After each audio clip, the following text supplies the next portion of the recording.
ভালোবাসার বাংলাদেশ।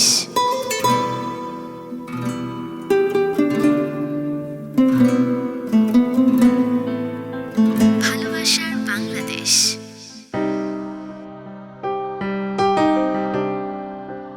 শুনছেন ঢাকা FM 90.4 এক নেশন এক স্টেশন। আপনাদের সবাইকে স্বাগত জানাচ্ছি আমাদের বিশেষ এই আয়োজন ভালোবাসার বাংলাদেশে। প্রিয় শ্রোতা, দেশ এবং দেশের বাইরে যে যেখান থেকে এই মুহূর্তে শুনছেন, একই সঙ্গে আমাদেরকে শুনছেন অনলাইনে, কেউ কেউ শুনছেন অ্যাপে, বিশেষ করে দেশের বাইরে যেসব বন্ধুরা আমাদেরকে অ্যাপে শুনেন তাদের সবাইকে স্বাগত জানাচ্ছি আমাদের ভালোবাসার বাংলাদেশে। আজকের ভালোবাসার বাংলাদেশে গুরু এহতেশামের সঙ্গে থাকবেন একজন বিশেষ অতিথি। কে থাকবেন নিশ্চয়ই জেনে গেছেন এতক্ষণে আমাদের ফেসবুক পেজে। আর আজকের এই এপিসোডটি বরাবরের মতো অন্যান্য এপিসোডের মতো একই সঙ্গে আপনি শুনতে পারবেন ঢাকা FM 90.4-এ এবং দেখতে পারবেন ঢাকা FM 90.4-এর ফেসবুক পেজে একেবারে লাইভ, এবং আমাদের ঢাকা FM 90.4-এর যে ইউটিউব চ্যানেল রয়েছে আই লাভ ঢাকা FM, সেখানেও এই অনুষ্ঠানটি একই সঙ্গে আপনি লাইভ দেখতে পারবেন। অনুষ্ঠান চলাকালীন সময়ে আপনি আপনার কথাগুলি আমাদের সঙ্গে শেয়ার করতে পারেন। এই অনুষ্ঠানটিকে ঘিরে কোনো প্রশ্ন যদি থাকে অবশ্যই লিখে পাঠাবেন 16260 এই নাম্বারে। এর বাইরে ফেসবুকে লিখতে পারেন facebook.com/iloveDhakaFM, যেখানে আজকের এই এপিসোডের একটি পোস্ট রয়েছে, সেখানে কমেন্ট আকারে আপনার প্রশ্নটি অথবা আপনার কথাগুলি লিখতে পারেন। আর আমি জুয়েল আছি আপনার সঙ্গে। আমাদের সঙ্গে কিছুক্ষণের মধ্যে যুক্ত হবে আমাদের সবার প্রিয় গুরু এহতেশাম এবং আজকের অতিথি এবং গুরু এহতেশামের এই ভিডিওটি আপনি অবশ্যই আপনার ওয়ালে শেয়ার করবেন। যারা ইউটিউবে রয়েছেন, ইউটিউবের লিঙ্কটি আপনার ওয়ালে পোস্ট করুন, যেন একই সঙ্গে সবাই আমরা এই অনুষ্ঠানটি দেখতে পারি, শুনতে পারি। প্রিয় শ্রোতা, আজকের এপিসোডে যাবার আগে অবশ্যই মনে করিয়ে দিতে চাই, যারা আমাদের এই অনুষ্ঠানে এসে ভালোবাসার বাংলাদেশের স্টুডিওতে এসে আপনার গল্পটি শেয়ার করতে চান, অবশ্যই যোগাযোগ করুন ঢাকা FM 90.4-এর অফিসে। আমাদের অফিসের ঠিকানা 45 Navana tower, 15th floor, Gulshan circle 1। আমি আবারও বলছি, গুলশান 1 নম্বর চত্বরের নাভানা টাওয়ারের 15 তলায় আমাদের ঢাকা FM এর অফিস। এখানে এসে যোগাযোগ করুন। আমাদের অফিস থেকে কেউ না কেউ আপনার ডাকে সাড়া দেবে এবং আপনার গল্পটি টুকে রাখবে। অবশ্যই আমাদের অফিসে এসে যোগাযোগ করুন, তাহলে হয়তোবা কোনো না কোনো এপিসোডে আপনার গল্প আমরা শুনতে পারবো। প্রিয় শ্রোতা, আজকের এপিসোডে চলে যাচ্ছি, সঙ্গে থাকুন। আমাদের গুরু এহতেশামের সঙ্গে শুরু হচ্ছে আমাদের আজকের এপিসোড ভালোবাসার বাংলাদেশ। চলো আকাশ ছুঁয়ে দেখি, চলো স্বাধীন দেশটারে বুকে বেঁধে রাখি, চলো কারো ভালো লাগায় উচ্ছ্বসিত হই, চলো কারো কষ্টে হাজির করি, চলো প্রিয়তমার চোখে রাখি চোখ, কানে কানে বলি জান জান আমি তোমাকে অনেক ভালোবাসি, প্রাণের চাইতে প্রিয় মা তুমি, প্রিয় এই মাতৃভূমি, চলো মাকে ভালোবেসে আরেক দফায় মরি। আচ্ছা, কে ডাকে এভাবে ভালোবাসার ফেরিওয়ালা? চলে এসো বন্ধু মাটির টানে, তারুণ্যের জোয়ারে ভাসবে তুমি, ভালো লাগার সুর বাজবে তোমার মনে, আর বাঁধন হারা হব আমি মুক্তির গানে। এটাই তো তোমার দেশ, এটাই তো আমার দেশ, আমাদের ভালোবাসা, আমাদের বাংলাদেশ। আজ কেন জানি অসম্ভব রকমের একটা রোমান্টিক ফিল এবং দারুণ দারুণ কি বলবো, একটা প্রেম টাইপের একটা অ্যাটিটিউড আমার সমস্ত চারিপাশকে আবিষ্ট করে রেখেছে। এর অবশ্য যৌক্তিক কারণ আছে, আমি দেখিয়ে দিই আমাদের আজকের অতিথি ভালোবাসার বাংলাদেশে। এবং আমার কেন জানি মনে হচ্ছে শুধু আমি না, যারা ভিউয়ার্স ঢাকা FM 90.4 ভালোবাসা বাংলাদেশের স্টুডিওতে এখন এই মুহূর্তে কানেক্টেড আছেন, তাদের সবার মধ্যেই হয়তো একই ধরনের উন্মাদনা, একই ধরনের ভাবনা কাজ করবে। এবং হয় না যে কিছু কিছু মানুষকে দেখলে বা কিছু কিছু মানুষের সান্নিধ্যে আসলে যে কবি না সে কাব্য করা শুরু করে দেয়, এ ধরনের একটা পারিপার্শ্বিক একটা পরিস্থিতি কাজ করছে। এনিওয়ে, আমি আর ফর্মাল না হয়ে আনুষ্ঠানিকভাবে আজকের অতিথি তাকে স্বাগত জানাচ্ছি ভালোবাসার বাংলাদেশের স্টুডিওতে। অনেক ভালোবাসা, দারুণ মহব্বত, অনেক শ্রদ্ধা, অনেক টানের সাথে স্বাগত জানাচ্ছি আপনাকে। ধন্যবাদ। সৃষ্টির ক্যারিজমা এটাই। স্রষ্টা আসলে মাঝে মাঝে আমার কাছে কেন জানি মনে হয় যে উনি পক্ষপাত দুষ্ট নন, কিন্তু যখন সৃষ্টির সেরা জীব, সৃষ্টির সবচেয়ে ক্যারিজমেটিক সৃষ্টি নারীত্বকে পৃথিবীতে নিয়ে এসেছেন, তখন এটা আসলে অনেক বড় রকমের সৌন্দর্যের দাবি রাখে। আমার কাছে একটা ভিতরে জিনিস কাজ করতেছে, আপনি পারমিশন দিলে বলি। হ্যাঁ, শিওর। এবং এই জিনিসটা কেন কাজ করতেছে এর পেছনে একটা রিজন আছে। আমি সরি, আপনার যে অবয়ব, স্পেশালি চুল, যেটা আপনি আলতো করে একপাশে ছড়িয়ে রেখেছেন, যেটা ক্যামেরা থেকে দেখা যাচ্ছে, মোস্ট প্রবাবলি দেখা যাচ্ছে, অ্যাট দ্য সেম টাইম গালের পাশের এই যে এই পাশের তিলটা, যেটা আমার ভিউয়ার্সরা হয়তো মিস করতেছে, এত স্পষ্টভাবে হয়তো দেখতে পাচ্ছে কিনা আমি জানি না। এবং সব মিলিয়ে আপনার যে মুখের অবয়ব, স্পেশালি আপনার চোখ, অনেক দিন পর কেন জানি মনে হচ্ছে যে অনেক ইন্টেন্সিটি একটা চোখের মধ্যে, যে চোখের মধ্যে হারিয়ে যাওয়ার কথা মানুষ কাব্য করে বলে হারিয়ে যাওয়া যায়। তো একটা ফিল আসতেছে, ফিলটা হয়তো যদি আমি এভাবে চিন্তা করি, এভাবে ব্যাখ্যা করি, যে ঘোর যেন কখনো না কাটে, বাহ বাহ। এ ঘোর যেন কখনো না কাটে। তোমাকে মেনশন করেই বলতেছি, আপনি থেকে তুমি নেমে গেছি, কত বড় নাম। এ ঘোর যেন কখনো না কাটে, নেশায় আমাকে নিয়ে এসেছে তোমার কাছে, আরো অনেক বেশি কাছে। তাই জীবনে চাই না তো কিছু, আর চাওয়া শুধু একটা, এ ঘোর যেন কখনো না কাটে। বাহ বাহ। উদ্ভ্রান্ত আমি আজ সত্যি অনেক দামি, বহুকালের সাধনায় এই কল্পনায় থাকা তোমাকে আজ ছুঁয়ে ফেলেছি আমি। মানে হাত দিয়ে ছুঁয়ে ফেলার কথা বলিনি, কিন্তু কল্পনায় থাকা তোমাকে আজ ছুঁয়ে ফেলেছি আমি। তোমার সাথে কথা বলা, একই সাথে পা ফেলা, সকাল সন্ধ্যা। তাই জীবনে সত্যি কিছু চায় না তো, আর চাওয়া শুধু একটা, এই ঘোর যেন কখনো না কাটে।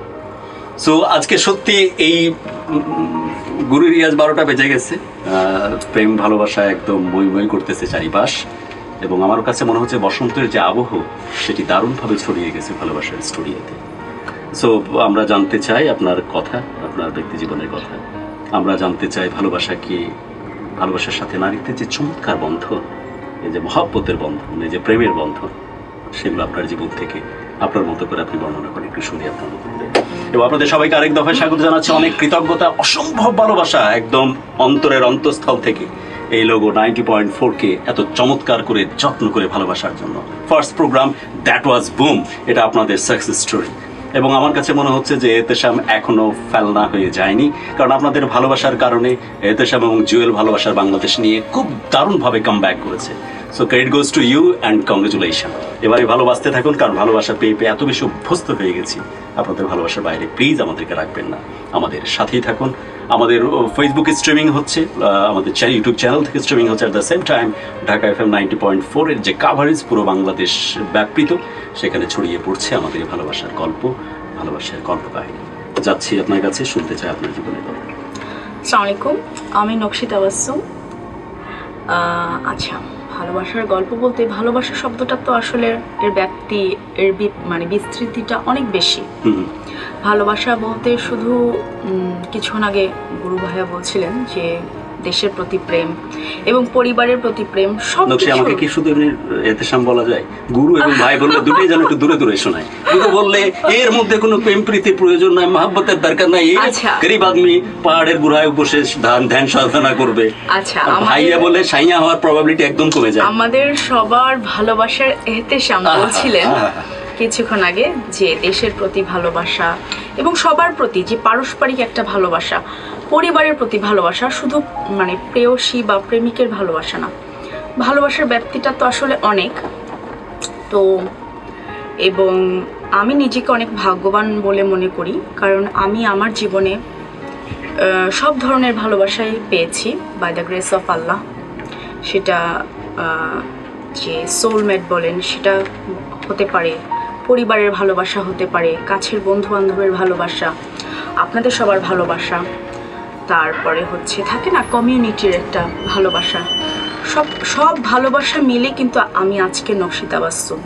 সব ভালোবাসায় একটু একটু করে সমৃদ্ধ হয়ে কিন্তু আমি আজকের এই আমিতে পরিণত হয়েছে। তবে হ্যাঁ, এটা ঠিক, সমস্ত ভালোবাসার মধ্যেও ওই যে স্পেশাল একটা ভালোবাসা থাকে না, প্রেয়সী বা প্রেমিকের ভালোবাসা, এই জায়গাটা কিন্তু অনেক বেশি ইম্পর্টেন্ট আমাদের সবার। আপনি কথা বলবেন মাঝে মাঝে, কিন্তু আমার মাঝে মাঝে কোয়েশ্চেন পপ আপ করে, এটা আমার একটা কমপ্লেন প্রবলেম হয়। ওগুলো বলতে পারবো তো? হ্যাঁ, শিওর। এই যে কানের দুলটা যখন কোনো ইসে আমি দেখি, তখন ভাবছি কি পরে এটা, কিন্তু এই দুলটা যে কাউকে পরলে এত সুন্দর মানে আমার জানা ছিল না, বিলিভ মি। আমি ভাবছিলাম যে এত বড় দুল কে পরে, কখন পরে, বাট এই কানে যখন ঝুলতেছে, দুলটা ঝুলতেছে কেমন শব্দ হলো, আমার আর শব্দ জ্ঞান ঠিক হবে না। এই আপনার সাথে যখন এই কানে দুলটা পরা অবস্থায় দেখতেছি, তখন হচ্ছে না এই দুলটা এটার জন্য হয়তো বানানো হয়েছে। একটা সিগনেচার দুল। আপনি এরকম বড় দুল পরতে পছন্দ করেন, রাইট? আমি তো আগে দেখিনি, আপনি তো ডাকেননি কখনো, তো আমরা প্রোগ্রামেরও বাহানায় দেখার সুযোগ পাইনি। আরেকটা জিনিস, এটাও বলা ঠিক না, কোনো ছেলে যে কোনো মেয়ের দাঁত খেয়াল করতে পারে এটা উচিত না, আমি জানি উচিত না, মাফ করেন, বাট দাঁতটা দেখে মনে হচ্ছে যে নকশি বললেন না আপনার, ওই যে নকশির যে ফোড়গুলো যেমন সুন্দর হয় না, একটার সাথে একটা আলাদা করা যায় না, এমনই সুন্দর দেখাচ্ছে। I am sorry for my healthy flattery. Okay, যাচ্ছে আপনার কাছে। আমি ওই জ্ঞানগর্ভ আলোচনা তো ভালোবাসা নিয়ে অবশ্যই শুনবো, বাট তার আগে কেন জানি মনে হচ্ছে কণ্ঠস্বর বলতেছে দারুণ মিষ্টি গান করতে পারেন আপনি। একটা পরিচিত কোনো কভার সং আপনার গলায় শুনতে চাই, এক্সট্রিমলি রোমান্টিক, বাইরে কিন্তু উথাল পাথাল একদম ভালোবাসার মৌসুম চলতেছে। আচ্ছা ঠিক আছে, আমি শ্রোতাদেরকে আগেই বলে নিই, আমার কিন্তু অনেক ঠান্ডা লেগেছে এবং আমার নাকটাও বন্ধ, সো আমি গান অবশ্যই করব, কিন্তু সেটা ক্ষমা সুন্দর দৃষ্টিতে শুনতে হবে।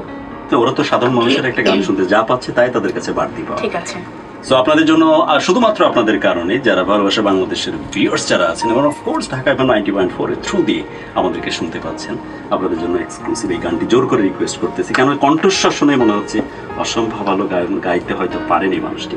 শুনি। আচ্ছা, এটা প্রেমের গান হতে হবে কি? হ্যাঁ, প্রেমের গান এবং শাকিলা জাফর আপুর একটি গান। তুমি মিষ্টি করে দুষ্টু বলো, শুনতে ভালো লাগে, আমার এই মন ভরে যায় মধুর অনুরাগে, মধুর অনুরাগে। তুমি মিষ্টি করে দুষ্টু বলো, তুমি মিষ্টি করে দুষ্টু বলো, শুনতে ভালো লাগে, আমার এই মন ভরে যায় মধুর অনুরাগে, মধুর অনুরাগে। তুমি মিষ্টি করে দুষ্টু বলো। তুমি যখন আলতো করে আমায় ছুঁয়ে দাও, মনে হয় তুমি আমার দুঃখ মুছে নাও। তোমায় ছাড়া পৃথিবীতে বড্ড একা লাগে, আমার এই মন ভরে যায় মধুর অনুরাগে, মধুর অনুরাগে। তুমি মিষ্টি করে দুষ্টু বলো। ধন্যবাদ। Thank you, thanks lot. আমি বলছিলাম না, ইনফ্যাক্ট থ্যাংক ইউ। আচ্ছা, শুনছিলাম লক্ষ্মীর কণ্ঠে গান এবং আমরা শুনতে চেষ্টা করছিলাম তার জীবনের কথা। ছোটবেলা থেকেই আমার কাছে কেন জানি মনে হচ্ছে, দেখে যতটুকু লক্ষ্মীকে বুঝতে পারছি। তুমি করে বলি, হ্যাঁ অবশ্যই অনেক দূরে, এমনি তো দূরে, তারপর আরো দূরে চলে যাচ্ছ তাই মনে হচ্ছে। Anyway, আমার মনে হচ্ছে আমি গুলশান একা, তুমি আছো সেই দুয়ে অথবা বনানীতে। সো বলছিলে যে জীবনের কথা, আমার কাছে মনে হচ্ছে যে তুমি, তোমার মধ্যে অসম্ভব চাঞ্চল্য ভিতরে কাজ করে, বাট তুমি বাইরে থেকে অনেক ঠেহরাও, একদম ধীরস্থির টাইপের একটা বাচ্চা ছিল ছোটবেলায়, এরকম কিছু কি না কেমন? Partially true. আর যে সমস্ত কিছুকে অনেক ভালোবাসতে পারে, ভালোবেসে সবাইকে ভালো রাখতে পারে, এই টাইপের কিছু? হ্যাঁ, এটা একদম ঠিক, এটা আমি খুব বিশ্বাস করি। আর বেশি বেশি করে ভালোবাসা পেতে চাই মানুষের কাছ থেকে। ভালো, তবে আমার একটা রোমান্টিক ভালোবাসার কথা বলছি। হ্যাঁ, রোমান্টিক ভালোবাসার ক্ষেত্রে আমার একটা মানে আছে, এটা আপনাদেরকে টিপসটা দিই। কারো প্রেমে আগে পড়া যাবে না, আগে দেখবেন আপনার প্রেমে কারা কারা পড়ে আছে, তাদের মধ্যে থেকে বেস্ট যে তাকে বেছে নেবেন। ওকে, এই টিপসটা আপনি দিলেন। ভিউয়ার্স এবং অফকোর্স দ্য লিসেনার্স, আপনারা লিখে রাখেন আরও কিছু টিপস আজকে কিন্তু আমরা নকশির কাছ থেকে নিয়ে নিব, কারণ আমি যতদূর জানি মানুষটি, আচ্ছা এই প্রসঙ্গে পরে আসবো, বাট আমরা টিপস নিব, সেটা আপনারা শুধু মাথায় রাখেন। আপনি বলছিলেন যে ভালোবাসায় পড়া যাবে না, যারা পড়েছে তার মধ্যে শর্ট লিস্ট করতে হবে। একদম, একটা গান আছে না, কয়জনকে রাখবো? একজনকে নিব না, অবশ্যই একজনকে। কোনো কারণে যদি বাউন্স ব্যাক করে আরেকটা নিলাম, এরকম কোনো ব্যাপার না না, কারণ আমার মনে একটাকে ফাইনাল। হ্যাঁ, লাইফটা স্মুথ যত রাখা যায় তত ভালো, পিস এন্ড প্রসপারিটি বাড়ে। ওকে, তাহলে ফার্স্ট ক্র্যাশ কি ছিল? ফার্স্ট ক্রাশ না, দেশে না দেশের বাইরে? দেশের মধ্যে থাকি। দেশের মধ্যে কোনো সেলিব্রিটি ক্র্যাশের কথা বলছি না, যে ওই সময় যখন বড় হচ্ছে তুমি, তোমার আশপাশ থেকে পরিচিতদের মধ্যে কাকে তোমার প্রথম ভালো লাগছে? না, ওরকম না। এইসব ক্ষেত্রে আমি আবার খুব রসকসবিহীন ছিলাম, অ্যাটলিস্ট স্কুল লাইফে তো বটেই। বাট সবার কাছ থেকে তো তুমি রীতিমতো প্রপোজ পাওয়া শুরু হয়ে গেছে কোন ক্লাস থেকে? সেটা 6 থেকে। কিন্তু ওই সময় আসলে অন্য কিছু চিন্তা করাটা তুমি ভাবনি, বাট মানুষ তো ভাবতেছে। হ্যাঁ। প্রথম প্রপোজ কেমন ছিল, কিভাবে ছিল, কি ছিল? প্রথম প্রপোজ, প্রথম প্রপোজ গান তো মনে হয় তখন টুকটাক করতে। হ্যাঁ, গান ছোটবেলা থেকেই করি। গান করো, দেখতে সুন্দর, লেখাপড়াতেও ভালো বলে আমি জানি। তো তো অবশ্যই অনেকের আগ্রহের কেন্দ্রবিন্দু হবে, দ্যাটস ফর শিওর। তো ওরা প্রপোজ করতো না? হ্যাঁ, প্রপোজ তো প্রচুর আসতো, এবং প্রপোজ আসলে আমরা 90s কিড যারা, এটা আমরা ফেস করি। এখনকার তো ফেনোমেনা অনেক চেঞ্জ হয়ে গেছে, সার্কামস্ট্যান্সেস অনেক চেঞ্জ হয়ে গেছে, এখনকার প্যারেন্টসরা অনেক ফ্রেন্ডলি, কিন্তু আমাদের বেলা কিন্তু ওই সময় ওরকম ছিল না। আমি জানি না সবার ছিল কিনা, বাট আমার ছিল না। এখন অনেক ফ্রেন্ডলি, বাট ওই সময়টা ছিল না। কেউ প্রপোজ করলে আর একটা ভয় কাজ করতো যে বাসায় তো এবার বকা খাবো, কেউ করেছিল কেন? প্রপোজ কেন আসলো? ফার্স্ট কোন প্রপোজের কথা? হ্যাঁ, অনেক তো, মানে স্কুল লাইফে তো। তার মধ্যে একটা যেটা সবচেয়ে বেশি উইয়ার্ড মনে হয়েছে ওই সময়? উইয়ার্ড বলতে তখন আর কি, আমরা তো পড়তাম কো এডুকেশনাল স্কুলে। উইয়ার্ড বলতে কি, যার পছন্দ হতো মিউচুয়াল ফ্রেন্ডসের দ্বারা, বা ওই ছোট একটা চিরকুট লিখে খাতার ভিতর রেখে যাওয়া, এরকম হতো আর কি। আমি হলপ করে বলতে পারি না, সেই ওই সময় কি এরকম মুহূর্ত একটাও আসেনি তোমার, যে কাউকে দেখলেই ভালো লাগে, কেউ হয়তো পাশ দিয়ে হেঁটে গেলে বিনা কারণে ভালো লাগে, মানে ঈদ মনে হয় এই টাইপের? না, স্কুল লাইফে তো ওরকম হয়নি, বা দেশের মধ্যে ওই যে সেলিব্রিটি ক্রাশের কথা বলা যাবে না, তাই তো? আচ্ছা, আমরা সাধারণ মানুষের গল্প। আচ্ছা, ঠিক আছে। বাট কলেজ লাইফে এসে এরকম কাউকে? কলেজের পরে ফাইনালি এরকম কারো দেখা পাওয়া গেল, কিভাবে তার সাথে পরিচয় কিভাবে? পরিচয়টা অনেক মজার ছিল। শুনি। পরিচয়টা আর কি হুট করেই, এবং তার যে পরিচয়টা ছিল বাসে, তো সেখান থেকেই পরিচয়। এবং পুরো জার্নিটা হচ্ছে, আমি তখন আমার দাদুর বাড়ি থেকে আসছিলাম। আমার দাদুর বাড়ি হচ্ছে বগুড়া থেকে আমাদের বাসা ঢাকায় আসছিলাম, সেখানে মানে পরিচয়টা। তো ওই সময় পুরো পথে কোনো আর কি কথাবার্তা হয়নি। কে কোথায়, তুমি কোথায় বাসা, সে কোথায়? পাশাপাশি সিটে। এই ভাগ্য কোথায় নিয়ে এসেছে, ছেলেটা কোথায়?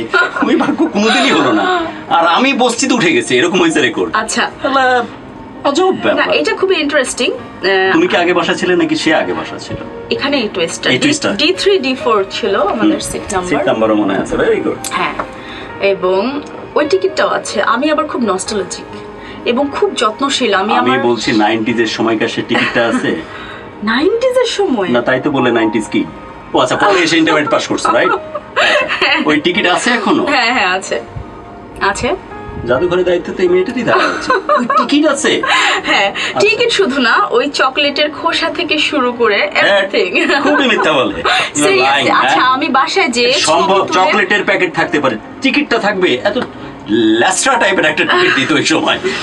এক্স্যাক্টলি, টিকিটটা এখনো ল্যাস্ট্রা হয়ে গেছে, বাট ওইটা একটা লেদারের মানে ব্যাগে মানে আছে এখনো। হ্যাঁ, D3 D4 হ্যাঁ আছে। কে বসা ছিল আগে? ও টুইস্টটা ওইটাই। হ্যাঁ, টুইস্টটা হচ্ছে আমার ফ্রেন্ড আমাকে সি অফ করতে গেছে, বাসে তুলে দিতে গেছে। তো ওইখানে যেয়ে দেখি আমার সিটে, আমার উইন্ডো সাইড সিট সবসময় আমি প্রেফার করি, তো উনি বসে আছেন। তো আমি বলছি, এটা আমার সিট, মানে উইন্ডো সাইডে তো অনেকে বসতে চায়। সো মানে ওই জন্য আমি একটু ইয়ে হয়ে গেছিলাম, অ্যাগ্রেসিভ, যে আমার সিট আবার দখল না করে ফেলে। তবে উনি খুব বিনয়ের সহিত উঠে বসলেন, আমাকে হ্যাঁ, এই তো। তারপরে আমি বসলাম, সারা পথ কোনো কথাবার্তা কিছুই হলো না, একদম নর্মালি তো প্যাসেঞ্জারদের মধ্যে কথা হয় না, অ্যাজ ইউজুয়াল।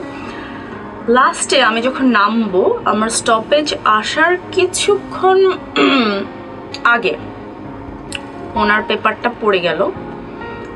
তারপর আমি পেপারটা সবিনয়ে তুলে দিলাম। এইখান থেকে কথা শুরু। এই বিনয় তুমি অন্য কোনো ক্ষেত্রে করতে বলে আমার মনে হতো না। দেখতে কেমন ছিল এটার আগে উত্তর দাও। তোমরা মেয়েরা খুবই তোমরা এমন কেন কত? এই যে কালা আদমি, এর কি মন থাকতে নেই? তুমি আরেকজন যদি হইতো যে তোমার কাছে ইমপ্রেসিভ মনে হচ্ছে না, রেসিস্ট না এবং সুন্দর না, তুমি তুলে দিতে না। তো ছেলেটার বর্ণনা শুনি, তাহলে বুঝে নেবো। ছেলেটার একটু বর্ণনা দাও, দেখতে শুনতে। না, আমার তাকে খুব ভদ্রলোক মনে হয়েছে, যে ওই যে আমি যে ধমক দিলাম, সৌন্দর্যের বর্ণনা তো তাহলে বুঝে নিব যে ভদ্রলোক না ভদ্রলোক। আচ্ছা, হ্যাঁ, চেহারা তো মিষ্টি, এবং এশিয়ান ডার্ক স্কিন টোন, যেটা আমাদের হয় আর কি, মানে আমাদের মতো না, এর চাইতে একটু লাইটার, আমাদের চাইতে না, আপনার মতো। Hey come on, yes. Yes, আর- ফাইনালি আমি প্রথম একটা প্রেজ একটা মেয়ে সুন্দরী মেয়ের কাছ থেকে জোর করে আদায় করতে পারছি। Yes. অনেক ছেলে হয়তো জানে না, মেয়েরা কিন্তু একটু ডার্কার কালার পছন্দ কি করে। বলছো? হ্যাঁ, আমি ছেলেদেরকে আরেকটা সিক্রেট শেয়ার করি, Please, এটা ক্যামেরার দিকে আপনাদের তাকিয়ে বলো। কাজে আসবে। মেয়েরা সব সময় চায় কি জানেন, আমি যার পাশে থাকবো আমি তার কাছে গোলাপ ফুলের মতো ফুটে থাকবো। সো মেয়েরা একটু ডার্কার কালার প্রেফার করে যাতে তার পাশে মানে মেয়েটাকে আরো বেশি ব্রাইট লাগে। এই কিছু আছে রে গিফট দেওয়ার মতো, ফুল টুল টাইপের কিছু। আচ্ছা, এই আমার এক্সেস ম্যাক্সটা আমার পক্ষ থেকে ছোট্ট উপহার। এটা কিন্তু আমি সত্যি সত্যি নিয়ে যাব। Yes, of course, this is for you, dear. Seriously, This is for you. সবাই সাক্ষী কিন্তু। Yeah, of course, this is only for you. I bet it মানে because এটা আমি বাসায় নিয়ে যেতে of course পারি। you are. এটা হচ্ছে এক্সেস ম্যাক্স এর একদম ফার্স্ট ভার্সন এবং 256 গিগাবাইট, যেখানে তোমার এই সুন্দর ছবিগুলো বেশি বেশি স্টোরেজ করতে পারে। This for you.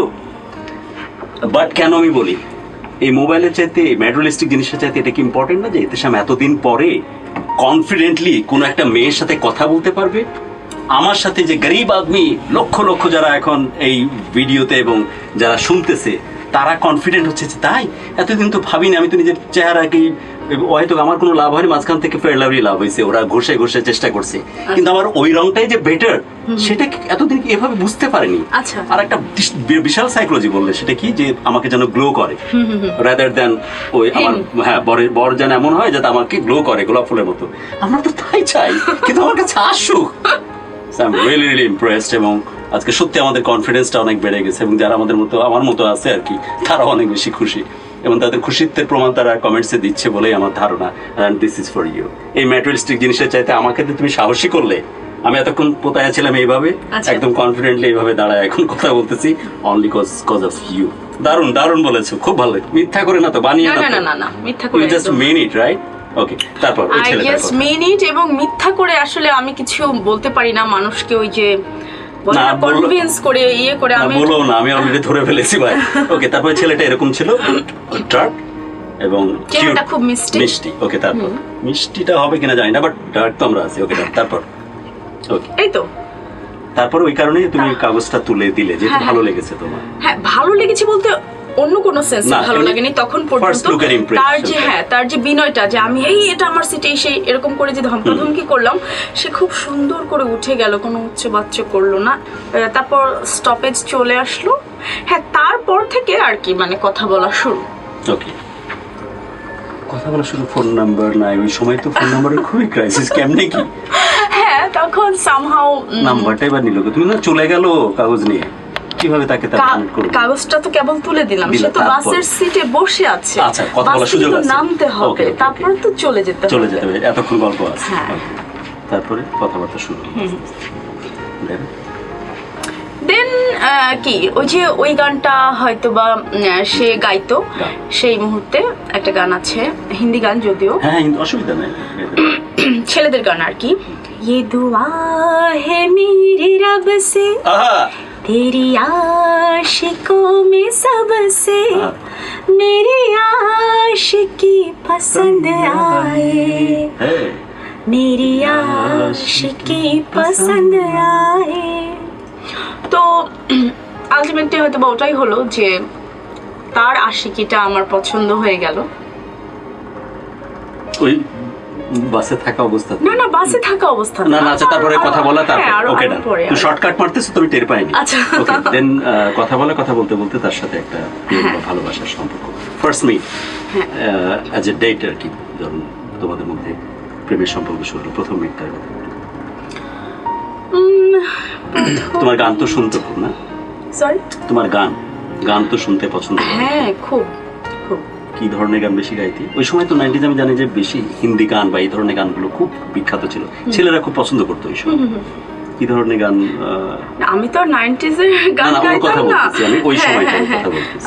এটা হচ্ছে 2009-10 সালের কথা বলছি। ওকে ওকে কিন্তু আমরা 90s কিড তো, ওকে, এই হচ্ছে ব্যাপার। নুসরাত ফতে আলী খানের একটা গান ছিল, প্লিজ কোনটা? আফরিন বলো না, মরে যাবো, খুব ভালো লাগে। না আফরিন না, আপনি কি তুমি গাইতে পারো? আফরিন আমি হচ্ছে গাওয়ার দুঃসাহস এখনো পর্যন্ত করিনি। বাট তোমার রেওয়াজ আছে আফরিনের। হ্যাঁ, কোন গানটার কথা বলছো? এটা হচ্ছে ऐसे जीवन प्यार सजाए। এই গানটা আমি কি গাইবো?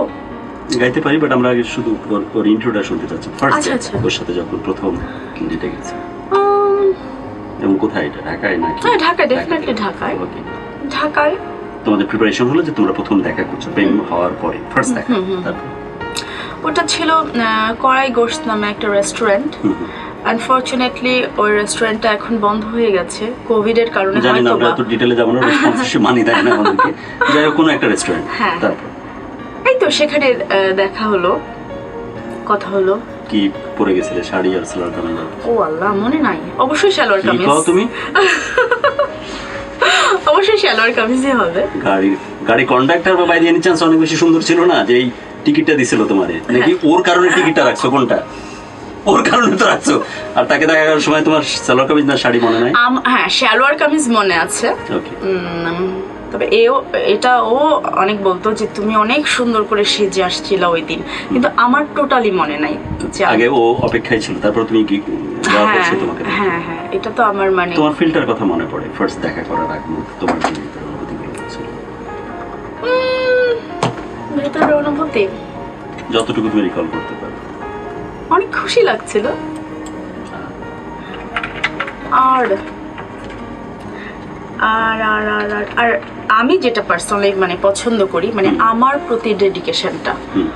সো থাকে না যে মানে একদম পূজারি টাইপের হবে, মানে দেবীর মতো পূজা করবে, এরকম একটা ব্যাপার। সো এই ব্যাপারগুলো তার মধ্যে আমি পেয়েছিলাম, এই জন্য আমার খুব ভালো লাগছিল।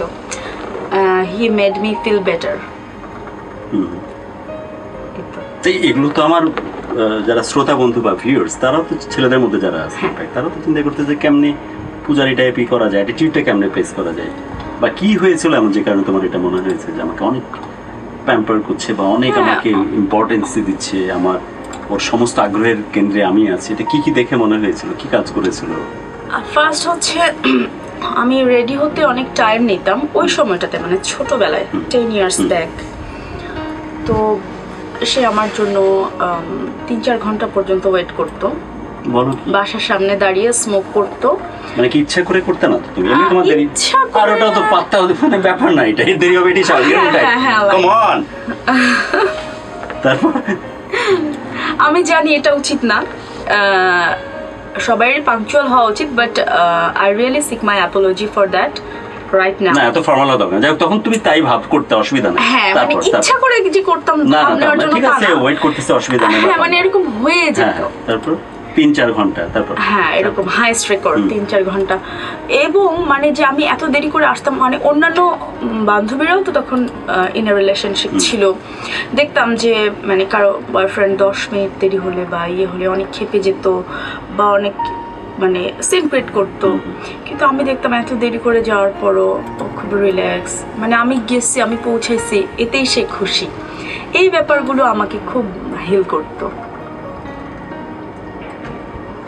ওকে, ওর সাথে কাটানো কিছু স্টোরিজ আমরা শুনতে চাই। যেমন ওর সাথে প্রথম তুমি হয়তো কোন কোন মুহূর্তগুলোর কথা তোমার সোফার মনে পড়ে, যেগুলো তুমি দারুণভাবে এনজয় করেছিলে এবং তোমার মেমোরির মধ্যে এখন প্রচ্ছন্নভাবে আছে? এমন হতে পারে, খুব বড় কিছু বলতে হবে জরুরি না, কোনো একটা রিক্সা ভ্রমণ হতে পারে, কোথাও হয়তো। তারপর আমি তোমার কাছ থেকে কিছু টিপস নিব, এটা হচ্ছে মেন ইম্পর্টেন্ট, আজকের প্রোগ্রামের মেন জিনিস। তোমার কাছ থেকে কিছু টিপস নিব, যেটা আমার স্পেশালি মেল লিসেনার্স এবং ভিউয়ার্স যারা আছে তাদের অবগতির জন্য জানাচ্ছি। এই টিপসগুলো আমি তোমার কাছ থেকে নিব। ওকে, বলো তোমার স্টোরি, যেগুলো আমরা শুনছিলাম, যে তেমন কোনো ঘটনা। স্পেশাল মোমেন্ট তো অনেকই আছে। এই যে আমার জন্য ওয়েট করা এবং কোনো রিয়্যাক্ট না করা স্পেশালি। আর নর্মালি আমি একটু টমবয় টাইপের ছিলাম, এখনো আছি কিনা জানি না। সো আমাকে ইমপ্রেস করা কিন্তু খুব টাফ একটা প্রজেক্ট ছিল ওই সময়। সো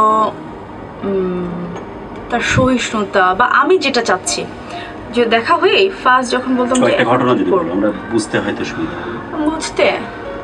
আচ্ছা, একটা মেমোরেবল ইয়ে আছে যেটা মানে প্রায় আমার মনে হয়। আমরা প্লিজ ডোন্ট লাফ অ্যাট আস, এটা অনেকদিন আগেকার কথা। আমরা ফ্যান্টাসি কিংডম গিয়েছি রোলার কোস্টারে ওঠার জন্যই, মানে ওখানে যে উঠছি রোলার কোস্টারে। তারপরে রোলার কোস্টার যখন অন হয় তখন তো অনেক স্পিডে যায় না জিনিসটা, তো ও নিজেকে মানে না হোল্ড করে ও আমাকে হোল্ড করেছিল যে আমি যদি পড়ে যাই, আসলে তো কেউ পড়ে যায় না, বাট ওর সেই ফিলিংসটা, ওর সেই ইয়েটা। তারপরে হচ্ছে ওখান থেকে আসার পরে পানি খাবো আমি, তো আমি বললাম, তো বললো যে আমি রাস্তার ওই পার থেকে পানি নিয়ে আসি, মানে তখন আমরা বের হয়ে গেছি। আমি খুব শর্টে বলছি, না ডিটেলে বলো, অসুবিধা নেই, সময় তো আছে, এগুলোই শুনবো আমরা সবাই। আচ্ছা আচ্ছা। প্লিজ। তারপর তো যখন বললাম যে মানে পানি নিতে যাবে ও রাস্তার ওই পার, তখন আমি বললাম যে আচ্ছা আমিও যাবো, একা একা রাস্তা পার হওয়ার দরকার নেই। তো ওই ফ্যান্টাসি কিংডমের সামনে দিয়ে তো অনেক ট্রাক অনেক যায়, বিজি রোড বরাবর ছিল। তো তখনও বললো যে না রাস্তাটা অনেক রিস্কি, মরলে আমি একাই মরি, তোমাকে নিয়ে হচ্ছে রাস্তা পার হব না, বেটার এই পার থেকেই পানি কিনে ফেলে। এই যে এই ছোট ছোট ব্যাপারগুলো আসলে মানে প্রেম জিনিসটা কি নিজের কাছে অনেক ইম্পর্টেন্ট, নিজের ফিলিংসগুলো। আমি জানি না সবসময় মানে ভিউয়ার্সের কাছে বা লিসেনারের কাছে এগুলো স্পেশাল মনে হবে কিনা, কিন্তু যার ফিলিংস তার কাছে এই ছোট ছোট ব্যাপারগুলো অনেক ম্যাটার করে আমি মনে করি। ওকে, ইন্টারমিডিয়েট লাইফ, দেন তুমি ইউনিভার্সিটি কোথায় ভর্তি হলে? ঢাকা ইউনিভার্সিটি। ঢাকা ইউনিভার্সিটি কোন সাবজেক্ট? ইন্টারন্যাশনাল রিলেশনস, আন্তর্জাতিক সম্পর্ক বিভাগ। ওকে, তোমার মধ্যে কেমন একটা লিডারশিপ কোয়ালিটি, কেমন যেন মানে এই ধরনের একটা ব্যাপার স্যাপার আমার চোখে মুখে অবয়বে একদম পরিষ্কার প্রতিভাত, টমবয় কিনা জানি না, বাট একটা লিডারশিপ, একটা অ্যাটিটিউড, একটা কমান্ডেবল একটা অ্যাটিটিউড আছে বলে আমার কাছে কেন জানি মনে হচ্ছে। আচ্ছা, তো ওইসব ওখানেও কি কোনো ফোরাম টোরাম করতে, লাইক তুমি যে সাবজেক্টের কথা বলে ওখানে? হ্যাঁ হ্যাঁ, ভার্সিটি লাইফে তো অনেক ক্লাবিং এক্সপেরিয়েন্স আছে। ডিবেট করতে কখনো? ডিবেটিং ক্লাবে ছিলাম, কিন্তু ওরকম অ্যাক্টিভলি ডিবেটটা করার সময় হয়নি, কারণ গান, তারপরে রাজনীতি, তারপরে হচ্ছে ক্যারিয়ার ক্লাবে ছিলাম, ঢাকা ইউনিভার্সিটি মডেল ইউনাইটেড নেশনসে ছিলাম। তো এগুলো অনেকগুলো অ্যাসোসিয়েশন করতে করতে তারপর ঢাকা ইউনিভার্সিটি ড্রামা ট্রুপসে আমরা অনেক কিছু বিষয় ইনভলভ ছিল। বাট একটা শব্দ আমার একটু অ্যাটেনশন, মানে আমার মনোযোগটাকে একটু ডাইভার্ট করছে। রাজনীতি বলছো, রাইট? আচ্ছা, আমি নাম বলতে পারবো না কারণ আমাদের অ্যালাউড না কোনো রাজনীতি বিষয়ে কোনো বিষয় এখানে কথা বলা। বাট আমি অন্য চিন্তায় আছি, যদি কোনো ইম্পাওয়ার্ড পলিটিক্যাল ফিগার তুমি হয়ে থাকো, আই ডোন্ট নো, আমি চিনি না, যেহেতু আমি অনেক ডাউন টু আর্থ, এটা আমার একটা বাসার খবর, আমি অনেক ফ্ল্যাটারিং করছি প্রথম থেকে, অন্যভাবে এবার নিও না। না এটা আমি জানি না যে কোন পলিটিক্যাল পার্টিকে তুমি বিলংস করো, বলারও দরকার নাই, যেহেতু আমরা কোনো রাজনৈতিক বিষয় এখানে নিয়ে আসি না। বাট যদি সে ধরনের কোনো ইম্পর্টেন্ট পোস্টে থেকে থাকো বা রানিং কোনো রুলিং গভর্নমেন্টের কোনো কিছু বিলঙ্গিং করো, ফ্ল্যাটারিং কিন্তু করতেছে। আর আমার না ফ্ল্যাটারিং করা তো সবার অধিকার, বলবে না তুমি আগে? হেলদি ফ্ল্যাটারিং যদি হয়ে থাকে, এগুলো তো হেলদি ফ্ল্যাটারিং এর মধ্যেই পড়ে, তো বলবে না? তাহলে আমি এত ফর্মাল হচ্ছি কেন? এনিওয়ে, আমি বলছিলাম যে তোমার জীবনের কথাগুলো তুমি বলতেছিলে এবং বললে যে ভার্সিটি থেকে তোমার পড়ালেখা শেষ হলো এবং মিউজিককে নিয়েই এখন আছো। তুমি আজকে আমাদেরকে কয়েকটা বিষয় নিয়ে আমাদেরকে মোটামুটি একটু ধারণা দাও। প্রথম কথা, যে কথা তুমি বলছো স্টার্টিং এ প্রোগ্রামের শুরুতে, যে ছেলেদের মধ্যে এই জিনিসগুলোকে যে কোনো মেয়ে হয়তো পছন্দ করে, আসলে কি তাই? হ্যাঁ, যে কোনো মেয়ে পছন্দ করে, না মেজরিটি মেয়ে পছন্দ করে, তাই বলতেছে। অর্থাৎ লুকের মধ্যে তেমন কিছু নাই, হয়তো বা কোনো মেয়ের কাছে লুক ইম্পর্টেন্ট হতে পারে, বাট মেজরিটির ক্ষেত্রে ব্যাপার নাই। আমি আসলে মেজরিটির কথা বলতে পারছি না। তুমি তোমার কথা যেটা বলতেছো, আমি আমার ওটা অতটুকু ভ্যালু করে না। বাট এই যে কেয়ারিং অ্যাটিটিউড, এই যে বললে যে তার প্রতি যে ডেডিকেশন, এই জিনিসগুলো অনেক বেশি ম্যাটার করে। হ্যাঁ, অনেক বেশি ম্যাটার করে। এবং শুধু আমার ক্ষেত্রে না, আমার মনে হয় যে কোনো মেয়ে বা যে কোনো ছেলে, যে কেউ সম্পর্কে যাবার আগে বা যে কাউকে মন দেওয়ার আগে বা কারো মন নেওয়ার আগে এই জিনিসটা দেখা অনেক জরুরি। সম্পর্কে সম্মানটা অনেক বেশি গুরুত্বপূর্ণ, সম্মান এবং নিজের একটা স্পেস। আচ্ছা, তুমি তোমাকে কল্পনা করেই বলো তো, যে আমরা ছেলেরা যখন প্রেমে পড়ি, কাউকে যখন ভালো লাগে, তখন অনেকভাবে প্রপোজ করতে চাই। এটা সবচাইতে মানে টাফ একটা কল একটা ছেলেদের জন্য। ছেলেরা কিন্তু অনেক সাহসী, বাট এই জায়গাতে সে অনেক মুশড়ায়া যায়, ভয় পেয়ে যায়। কি ধরনের অ্যাপ্রোচ প্রেফারেবল? যেমন একজন এসে হয়তো তোমার কাছে কাব্য করা শুরু করবে, আচ্ছা হ্যাঁ, যেমন ধরো আমি এতে প্রথমেই তোমার কাছে অ্যাপ্রোচ করতেছি যে যে আমি কি আপনার সাথে একটু কথা বলতে পারি? তুমি কি আমার সাথে কন্টিনিউ করতে পারো কথা? আমার সাথে কন্টিনিউ করতে পারো? একজন ব্যক্তি আমি এসে বলতেছি যে আমি কি তোমার সাথে একটু কথা বলতে পারি? আমি আসলে অনেকদিন ধরেই মানে আমি সরি যে একটু মানে ব্রিদিং হচ্ছে আর কি, প্রবলেম হচ্ছে, বাট অনেকদিন ধরে চিন্তা করতেছিলাম যে একটা কথা বলি, বাট তোমার সাথে এর আগে আমি কথা বলেছি। যখন তোমার সাথে আমি কথা বলি তখন নিজেকে খুব কনফিডেন্ট মনে হয়, কেন মনে হয় আমি জানি না, মনে হয় যে আমার যা কোনো প্রবলেম হলে এই যদি পাশে থাকে সলভ হয়ে যাবে। আচ্ছা, এবং বিশ্বাস করো, এটা অন্যভাবে নিও না, বা যদি মনক্ষুণ্ণ হও আমার প্রতি ক্ষুব্ধ হয়েও না, আসলে বিশ্বাস করো। আমি এতে সামনে এখন বলতেছি, অভিনয় হবে না বাদ, ওকে, এই চোখটার মধ্যে কিছু আছে। আই জাস্ট গ্যারান্টি ইউ যে কিছু আছে, এরকম ইন্টেন্সিটি চোখের লুকে হয়তো খুব বেশি দেখা দেয় না। তুমি যেমন একটা পারমিশন নিয়ে হিন্দি গান করলে, তোমারও পারমিশন নিয়ে আমি যদি তোমাকে নিয়ে একটু শায়েরি করি, তোমার কোনো আপত্তি আছে? আর চুলের কথা বরাবরই বলতেছিলাম, এই শায়েরিটা তোমার জন্য প্রপোজ করতেছে এহতেশাম, রাইট? যে ये जिंदगी तेरी जुल्फे की नरम छांव में गुजरने पाती, शायद ये हो ही सकती थी मगर ये हो ना सका।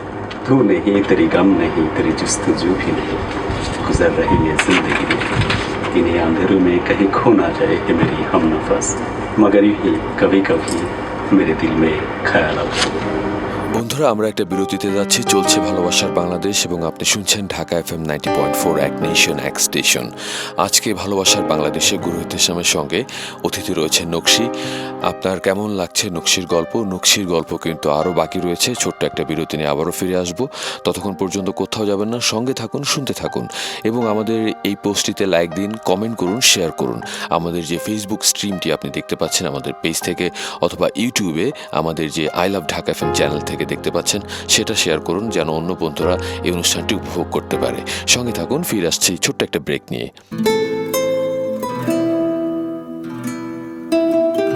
ভালোবাসার বাংলাদেশ।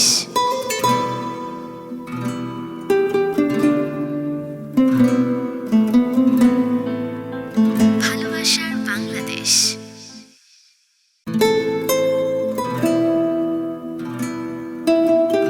ভালোবাসার বাংলাদেশ।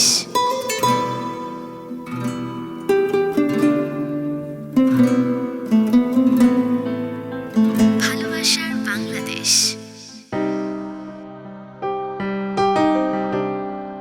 ছোট্ট একটা বিরতি নিয়ে আবারও ফিরে এলাম। ভালোবাসার বাংলাদেশে আরও একবার স্বাগত। শুনছেন ঢাকা FM 90.4 এক নেশন এক স্টেশন।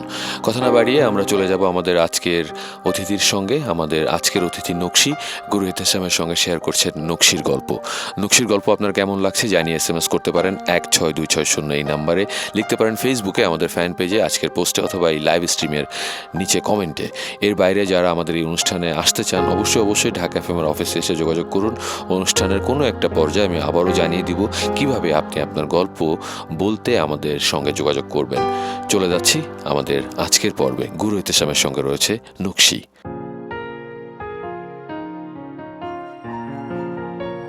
ফিরে আসলাম বিরতির পর। আপনারা সবাই আছেন আমাদের সাথে ঢাকা FM 90.4 ভালোবাসার বাংলাদেশ অনুষ্ঠান। আমি ইহতেশাম আপনাদের কাছে এই ভালোবাসার বার্তা পৌঁছে দিচ্ছি। আজকে কেন জানি ভালোবাসার গল্পের চাইতে আমি এমন একজন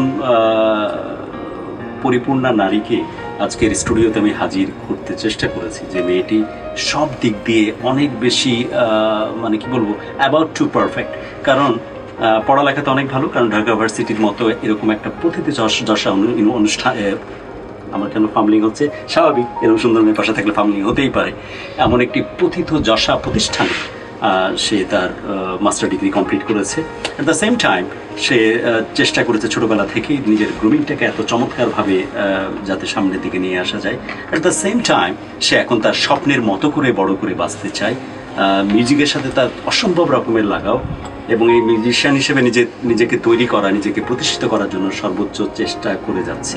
অনেকগুলো গান এর মধ্যে সে প্লেব্যাক করেছে বলে আমি জানি, এবং সে নিজের গান লেখা, সুর করা, এ ধরনের কাজের সাথেও সে জড়িত।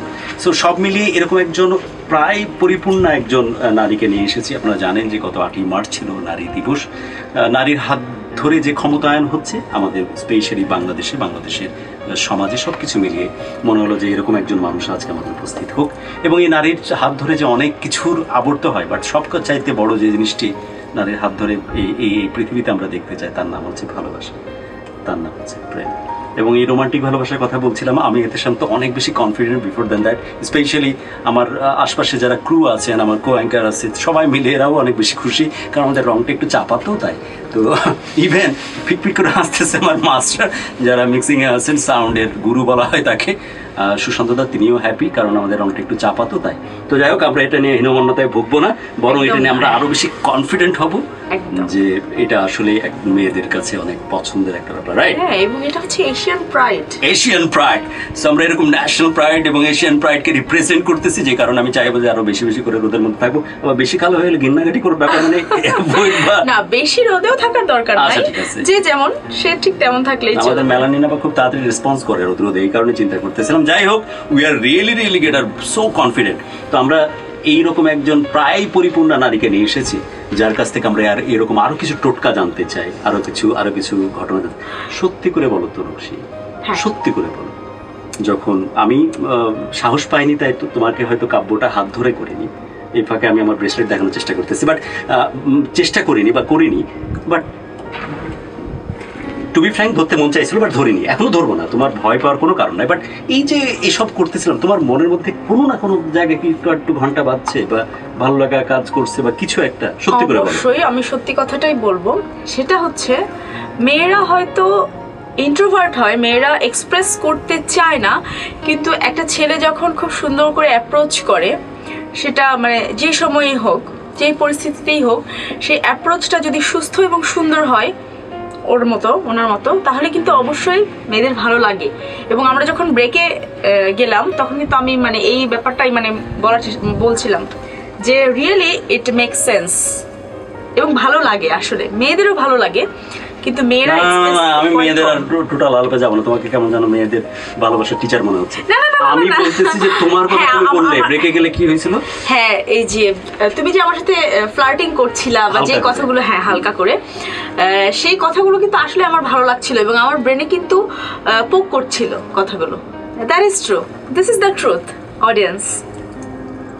আচ্ছা, ছেলেদের ব্লাশিং করাটা মানায় না, তা না হয় ব্লাশ করলাম না, তুমি না হয় বললে তাই। মেয়েদের তো ধরা দেয় না, বুঝতে দেয় না, বুঝবো কেমনি বলতো? এটা একটু কঠিন, একটু শিখায় দাও টিপসটা। অনেকেই তো একদম কান খাড়া করে শুনতেছি যে তারা হয়তো তাদের মতো করে ইমপ্রেস করার চেষ্টা করে, সর্বোচ্চ চেষ্টা করে, এটা জানো? ছেলেরা যাকে ভালোবাসে তাকে ইমপ্রেস করার জন্য পাগল হয়ে যায়। কেমনে বুঝবো? তোমরা তো অসম্ভব ছলনা করো এই ব্যাপারটাতে, আর অনেক কৃপণ তোমরা। একটু বুঝতে দিলে কি হয়? এটা ঠিক, এটা মনে হয় ইনস্টিংক্টিভ নেচার মেয়েদের। তো না বুঝালে কেমনে বুঝবো যে আমার সিগন্যাল আছে এখানে? আর এই সিগন্যাল ধরতে ধরতে আমার সিগন্যাল পার হয়ে যায়, পোড় উঠতে চলে যায়। বিয়ে করা হয় না, সিগন্যাল পার হয়ে যায়, পোড় উঠতে চলে যায়। কি বললাম এইসব? হোয়াটএভার। অর্থাৎ আমার যৌবন পার হয়ে পোড় উঠতে চলে যায়, রাইট? তোমরা একটু সিগন্যাল দিলে কেমনে বুঝবো? দেও নাই বা কেন? তবে সিগন্যাল যদি পেতে অসুবিধা হয়, সেক্ষেত্রে আমার মনে হয় ডিরেক্টলি কথা বলা উচিত, সিম্পলি প্রপোজ করা উচিত। সাহসটা তো পায় না, কেমনে বুঝবো যে সত্যি? যেমন এটা মুখে বললে তাই, নাহলে তুমি কোনোভাবেই জানতাম না যে আসলে ওই জিনিসগুলো তোমাকে কিছুটা হলেও ভালো লাগে উল্লেখ করেছে। এবং ভালো লাগে, আসলেই ভালো লাগে। আর ছেলেদের আমি বলবো যে কাউকে ভালো লাগলে ঘুরায় পেঁচায় বেশি কষ্ট না করে ডিরেক্ট বলে দেওয়া উচিত। হ্যাঁ হলে হ্যাঁ হবে, না হলে না হবে। ওকে, তুমি বলছিলে যে আসলে আমার যে ভালো যদি একবার ঘুরে দেখা যেত মনের ভেতরটা। একটা গান আছে না ন্যান্সি, কি চমৎকার একটা গান, কি জানো গানটা? প্লিজ। আমি তোমার মনের ভেতর একবার ঘুরে আসতে চাই, আমায় কতটা ভালোবাসো সে কথাটা জানতে চাই, ভালোবাসার যত কথা হৃদয় দিয়ে বুঝতে চাই, তুমি শুধু আমার হবে এই কথাটা বলতে চাই, আমি তোমার মনের ভেতর। বাহ, এটা তোমার একটা বড় ইউএসপি, তোমার পার্সোনালিটি, স্পেশালি গানের গলা এবং কণ্ঠস্বর। এবং আরেকটা জিনিস বলি, আমাদের ছেলেদের একটা ফিতরত আছে, যেমন তোমরা একটু টুকটাক করে মেনে নাও না কেন, যে যেমন আমাদের ফিতরত কেমন, একটা তো জানতে চাইলাম, যে আমরা জানতে চাই যে তুমি যে সত্যি ইমপ্রেস, যেমন বললে যে আমার কথাগুলো তোমাকে সত্যি ভেতরে ব্রেনে পোক করতেছিল, এখন বললে তো, না বললে তো আমি জানতে পারতাম না, এভাবেই বাড়ি চলে যাওয়া হতো, কখনো জানাও হতো না, রাইট? এটা জানার আগ্রহ থাকে। আরেকটা আগ্রহ থাকে আমরা ছেলেদের ফিতরাত একটু কেমন যেন একটু কেমন টাইপের। এখন না যেভাবে প্রেমে পড়তেছি, আবার এখান থেকে বের হয়ে গিয়ে আবার দেখা যাচ্ছে এরকম ধরনের কোনো একটা আবহাওয়া ক্রিয়েট হলো, ওখানে আবার নতুন করে প্রেমে পড়ি। আচ্ছা, তো তোমরা তো জানো যে এতে তো ফিতরত এরকম যে ঘন ঘন প্রেমে পড়তে পছন্দ করে এরা, এদের মনে হয় একটা ন্যাচারাল ইনস্টিংক্ট যে ঘন ঘন প্রেমে পড়ে। এবং আমার মনে হয় ক্ষমা করে দেওয়া যায় না, কারণ তুমি তো জানো যে তোমাকেই সে ভালোবাসে, আমি এটা বলছি। হ্যাঁ, ক্ষমা করে দেয়া যায় আমি বলবো, কারণ কি আমার মনে হয় যে ফিক্স এন্ড ফাইনাল একটা প্রেম না পাওয়া পর্যন্ত প্রতিটা মানুষই একটা কিন্তু আশ্রয়ের জায়গা খোঁজে, ইমোশনাল আশ্রয়। সো সেক্ষেত্রে যখন প্রেম ফাইনাল হয় না, তখন কিন্তু প্রেমে পড়তে থাকে বারবার, এবং এখানে দোষের কিছু নাই আসলে। না, ধরো প্রেমে পড়লামও, তারপরে তো যে দুর্বল মানুষ, সবাইকে ভালোবাসতে মন চায়, আবার এরকম একটা এনভায়রনমেন্ট ক্রিয়েট হলো, আবার ধরো একটু দুর্বল হয়ে গেলাম আর কি। সো এটা তো জানো যে ওটা একটা খানিকের মোহ ছিল, দেখলাই বা কারোর সাথে আমি ফ্লার্টিং এর একটা ব্যাপার ছিল। ফ্লার্টিংটা তো আমাদের সহজাত একটা প্রবৃত্তি, এবং এটাও জানো যে আমি ফ্লার্টিং করতেছি, আমি আরেক জায়গাতে ফ্লার্টিং করার কারণে কিন্তু এটা আমার এনার্জাইজ হচ্ছে, যেটা আমি তোমাকে সুন্দর করে আরো পরিচালিত ভাবে ফ্লার্টিং করতে পারবো। ওগুলোকে একটু টুকটাক ক্ষমা করে দেওয়া যায় না? তাহলে গ্যাঞ্জাম কিন্তু অনেক কমে যায়। হ্যাঁ, এটা ঠিক না, আমি তাই বলে বলতেছি না যে ছেলেদের এটা করা উচিত, বা টুকটাক করলে এটাকে ক্ষমা করা যেতে পারে কি? হ্যাঁ, ক্ষমা করা যেতে পারে, তবে এটার জন্য একটু ম্যাচিওর থিঙ্কিং কিন্তু জরুরি, কারণ সবাই কিন্তু ক্ষমা করতে পারবে না, সেটা আমি জানি। আমি পারবো, আমি খুব মহৎ। সো আমরা এটা জানতেছিলাম। আরেকটা জিনিস জানবার আছে, প্রচুর কমেন্টসও আসছে। একটা কমেন্টস এরকম দেখলাম যে ছেলেদের এক্স্যাক্টলি ছেলেদের মধ্যে, অলরেডি তুমি কমেন্টসটা খেয়াল করেছো মনে হয়। হ্যাঁ, আমি বলবো না যে লুকের একদমই কোনো ব্যাপার নেই বা সিগনিফিকেন্ট নাই, ওরে অবশ্যই বাবা, আছে। ঘুরে ফিরে ওই এক জায়গায়। আমি তো লুকের নিয়ে ভাবনাই ছেড়ে দিয়েছিলাম, মানে লুকের ব্যাপার আছে। হ্যাঁ, লুকের ব্যাপার আছে, but look doesn't mean you have to be white, ঠিক আছে? বাট লুকের ব্যাপারটা হচ্ছে সেটার মধ্যে একটা পার্সোনালিটি থাকে। আচ্ছা, আমি একটা এক্সাম্পল দিব তোমাকে, অন্যভাবে নিবে না তো? না। ওকে, তোমার স্টুডিওতে আসার আগে আমার ভিউয়ার্সদের জন্য না, আমি 5-6টা পুশ আপ মারছি। আচ্ছা, ওই একটা ভিতরে একটা রুম আছে যেখানে কেউ যায় না, এবং আমার যে বড় 5 লিটারের পানি আছে ওটাতে একটু ডাম্বেল মারার চেষ্টা করছি, যাতে করে আমাকে একটু হিউম্যান টাইপ দেখায়, আচ্ছা, একটু মাচো টাইপ দেখায়। আচ্ছা, সো এগুলো কি তোমাদেরকে ইমপ্রেস করে? হ্যাঁ অবশ্যই, হ্যাঁ অবশ্যই। আমি কি বললাম, একটা ছেলের লুকের সংজ্ঞা কিন্তু তার স্কিন টোন না, সেটা একটা মেয়েরও না, সেটা তুমি বললে, বাট এই জিনিসগুলো কি মেয়েরা দেখে বা তুমি দেখো? হ্যাঁ, আমি দেখি অবশ্যই। মানে একজন তোমার সামনে যে একদম মাচো টাইপের একজন, হ্যাঁ অবশ্যই, একটা স্ট্রং শোল্ডার থাকবে, স্ট্রং শোল্ডার লাইক দিস। হ্যাঁ, ওকে, হাতের আঙ্গুলগুলো খুব বলিষ্ঠ, বলিষ্ঠ কণ্ঠস্বর। কার বলিষ্ঠ? আই এম বলিষ্ঠ। আমি তো এটার জন্য আগে রিগ্রেট করতাম যে এত বড় হাত কেন আমার। আচ্ছা, তোমরা পছন্দ করো এটা? হ্যাঁ, হ্যাঁ। সাবাস, আর বললে যে হোয়াইট শোল্ডার লাইক দিস। ওকে, তাহলে হোয়াইট শোল্ডারের জন্য যেটা প্রয়োজন সেটা হচ্ছে বারবেল। ছেলেরা শিখে রাখো ভাই, is so freaking important. Barbell, এই যে বারবেল, হোয়াইট শোল্ডার করবা, বারবেল দিবে, আর যদি ডাম্বেল দিয়ে মারো, ফ্রন্ট যখন দিবে সেটা এইভাবে, এবং আর্নল ক্লাসিক যেটা এটা মারবে, এই 3টা মারবে। তাহলে আমাদের যে টোটাল ডেল্টয়েড মাসেল আছে, এই ডেল্টয়েড মাসেলের 3টা পার্ট আছে, ফার্স্ট, সেকেন্ড অ্যান্ড থার্ড। এই 3টা পার্ট ডেভেলপ করবে।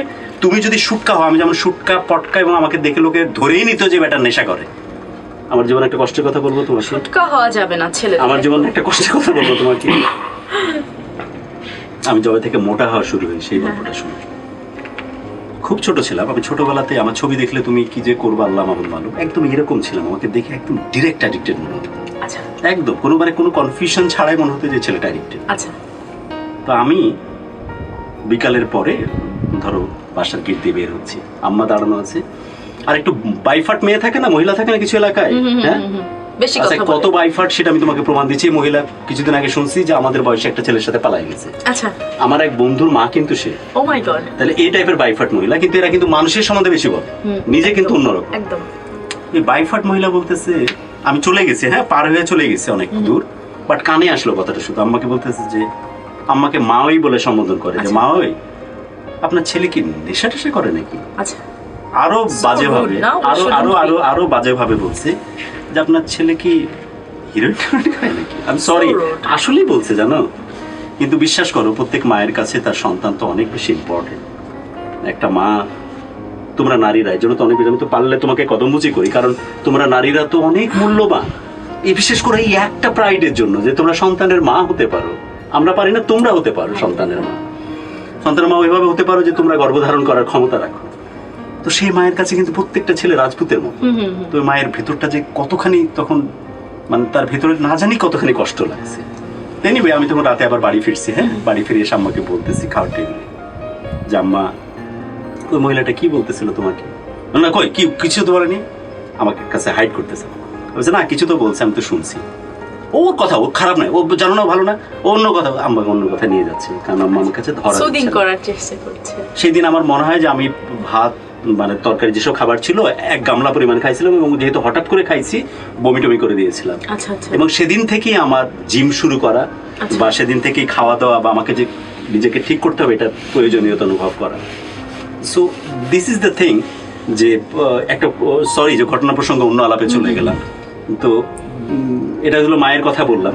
তো তোমরা যে কথাটা বলতেছিলাম যে আসলেই মানুষের ফিজিক, মানুষের লুকটা ব্যাপার না, মানুষের ফিজিক এটা আসলে একটু একটু টোন থাকাটা অনেক বেশি হ্যাঁ অবশ্যই। এবং ফিজিকের সাথে ভয়েস টোন, একটা ম্যানলি ভয়েস টোন, মানে সামবডি যে পাশে থাকলে মেয়েটা সিকিউরড ফিল করবে মেন্টালি অ্যান্ড সোশ্যালি। তার মানে কি ফিজিক্যাল যখন স্ট্রাকচারটা অনেক দেখায়, স্ট্রং দেখায়, ভয়েস টোনালিটি যখন অনেক বলিষ্ঠ দেখায়, হাতেরও কথা বললে রাইট, এগুলো হচ্ছে বলিষ্ঠতার না। আচ্ছা আচ্ছা, তার মানে এমন একজন পুরুষ, এমন একজন কালপুরুষ যার পাশে থাকতে নিজেকে নির্ভর করা যায়, হ্যাঁ এক্স্যাক্টলি, নিজেকে সেফ লাগে এরকম।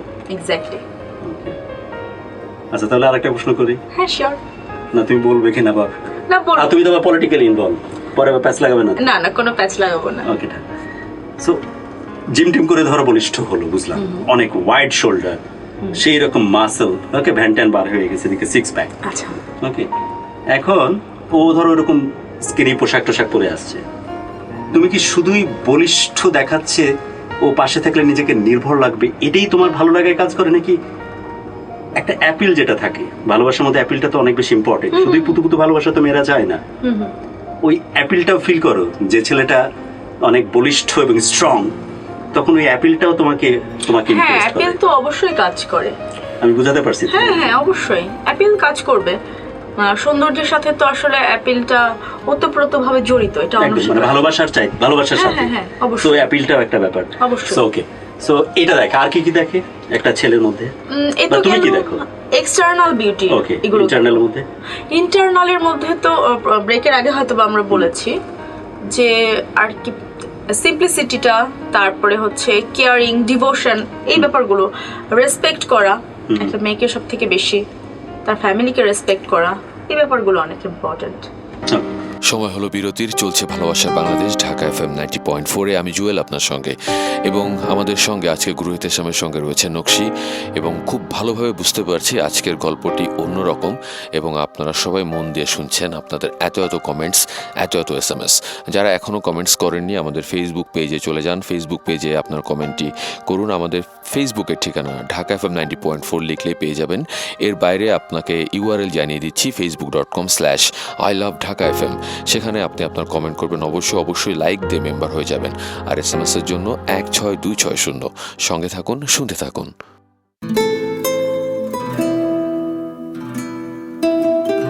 ভালোবাসার বাংলাদেশ।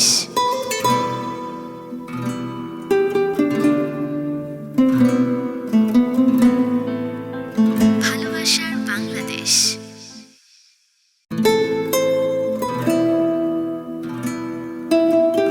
ভালোবাসার বাংলাদেশ।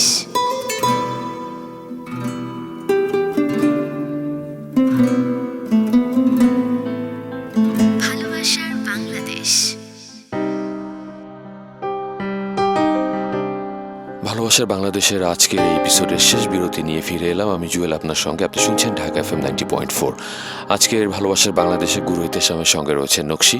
আশা করছি নকশির গল্পটি আপনাদেরকে ছুঁয়ে গেছে। এই গল্পের আরও কিছু অংশ কিন্তু এখনও বাকি। আমাদের সঙ্গে থাকুন, শুনতে থাকুন। আর যদি কিছু লিখতে চান 16260 SMS এর জন্য এই নাম্বারটি, আর এর বাইরে ফেসবুকে লিখতে পারেন। কথা না বাড়িয়ে চলে যাচ্ছে আমাদের এই অনুষ্ঠানের বাকি অংশে। সঙ্গে থাকুন, শুনতে থাকুন। এক নেশন, এক স্টেশন।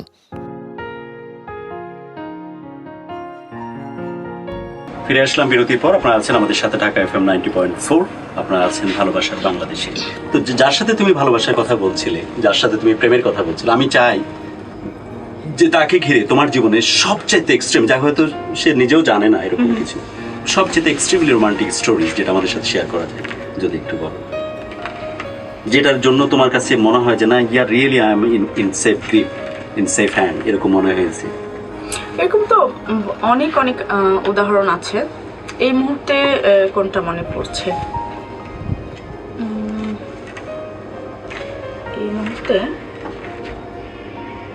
যেটার কারণে মনে হচ্ছিল যে সময়টা, যে মোমেন্টটা তোমাকে আসলে সিদ্ধান্ত নিতে সহজ করেছিল যে না, I am really in a safe hand.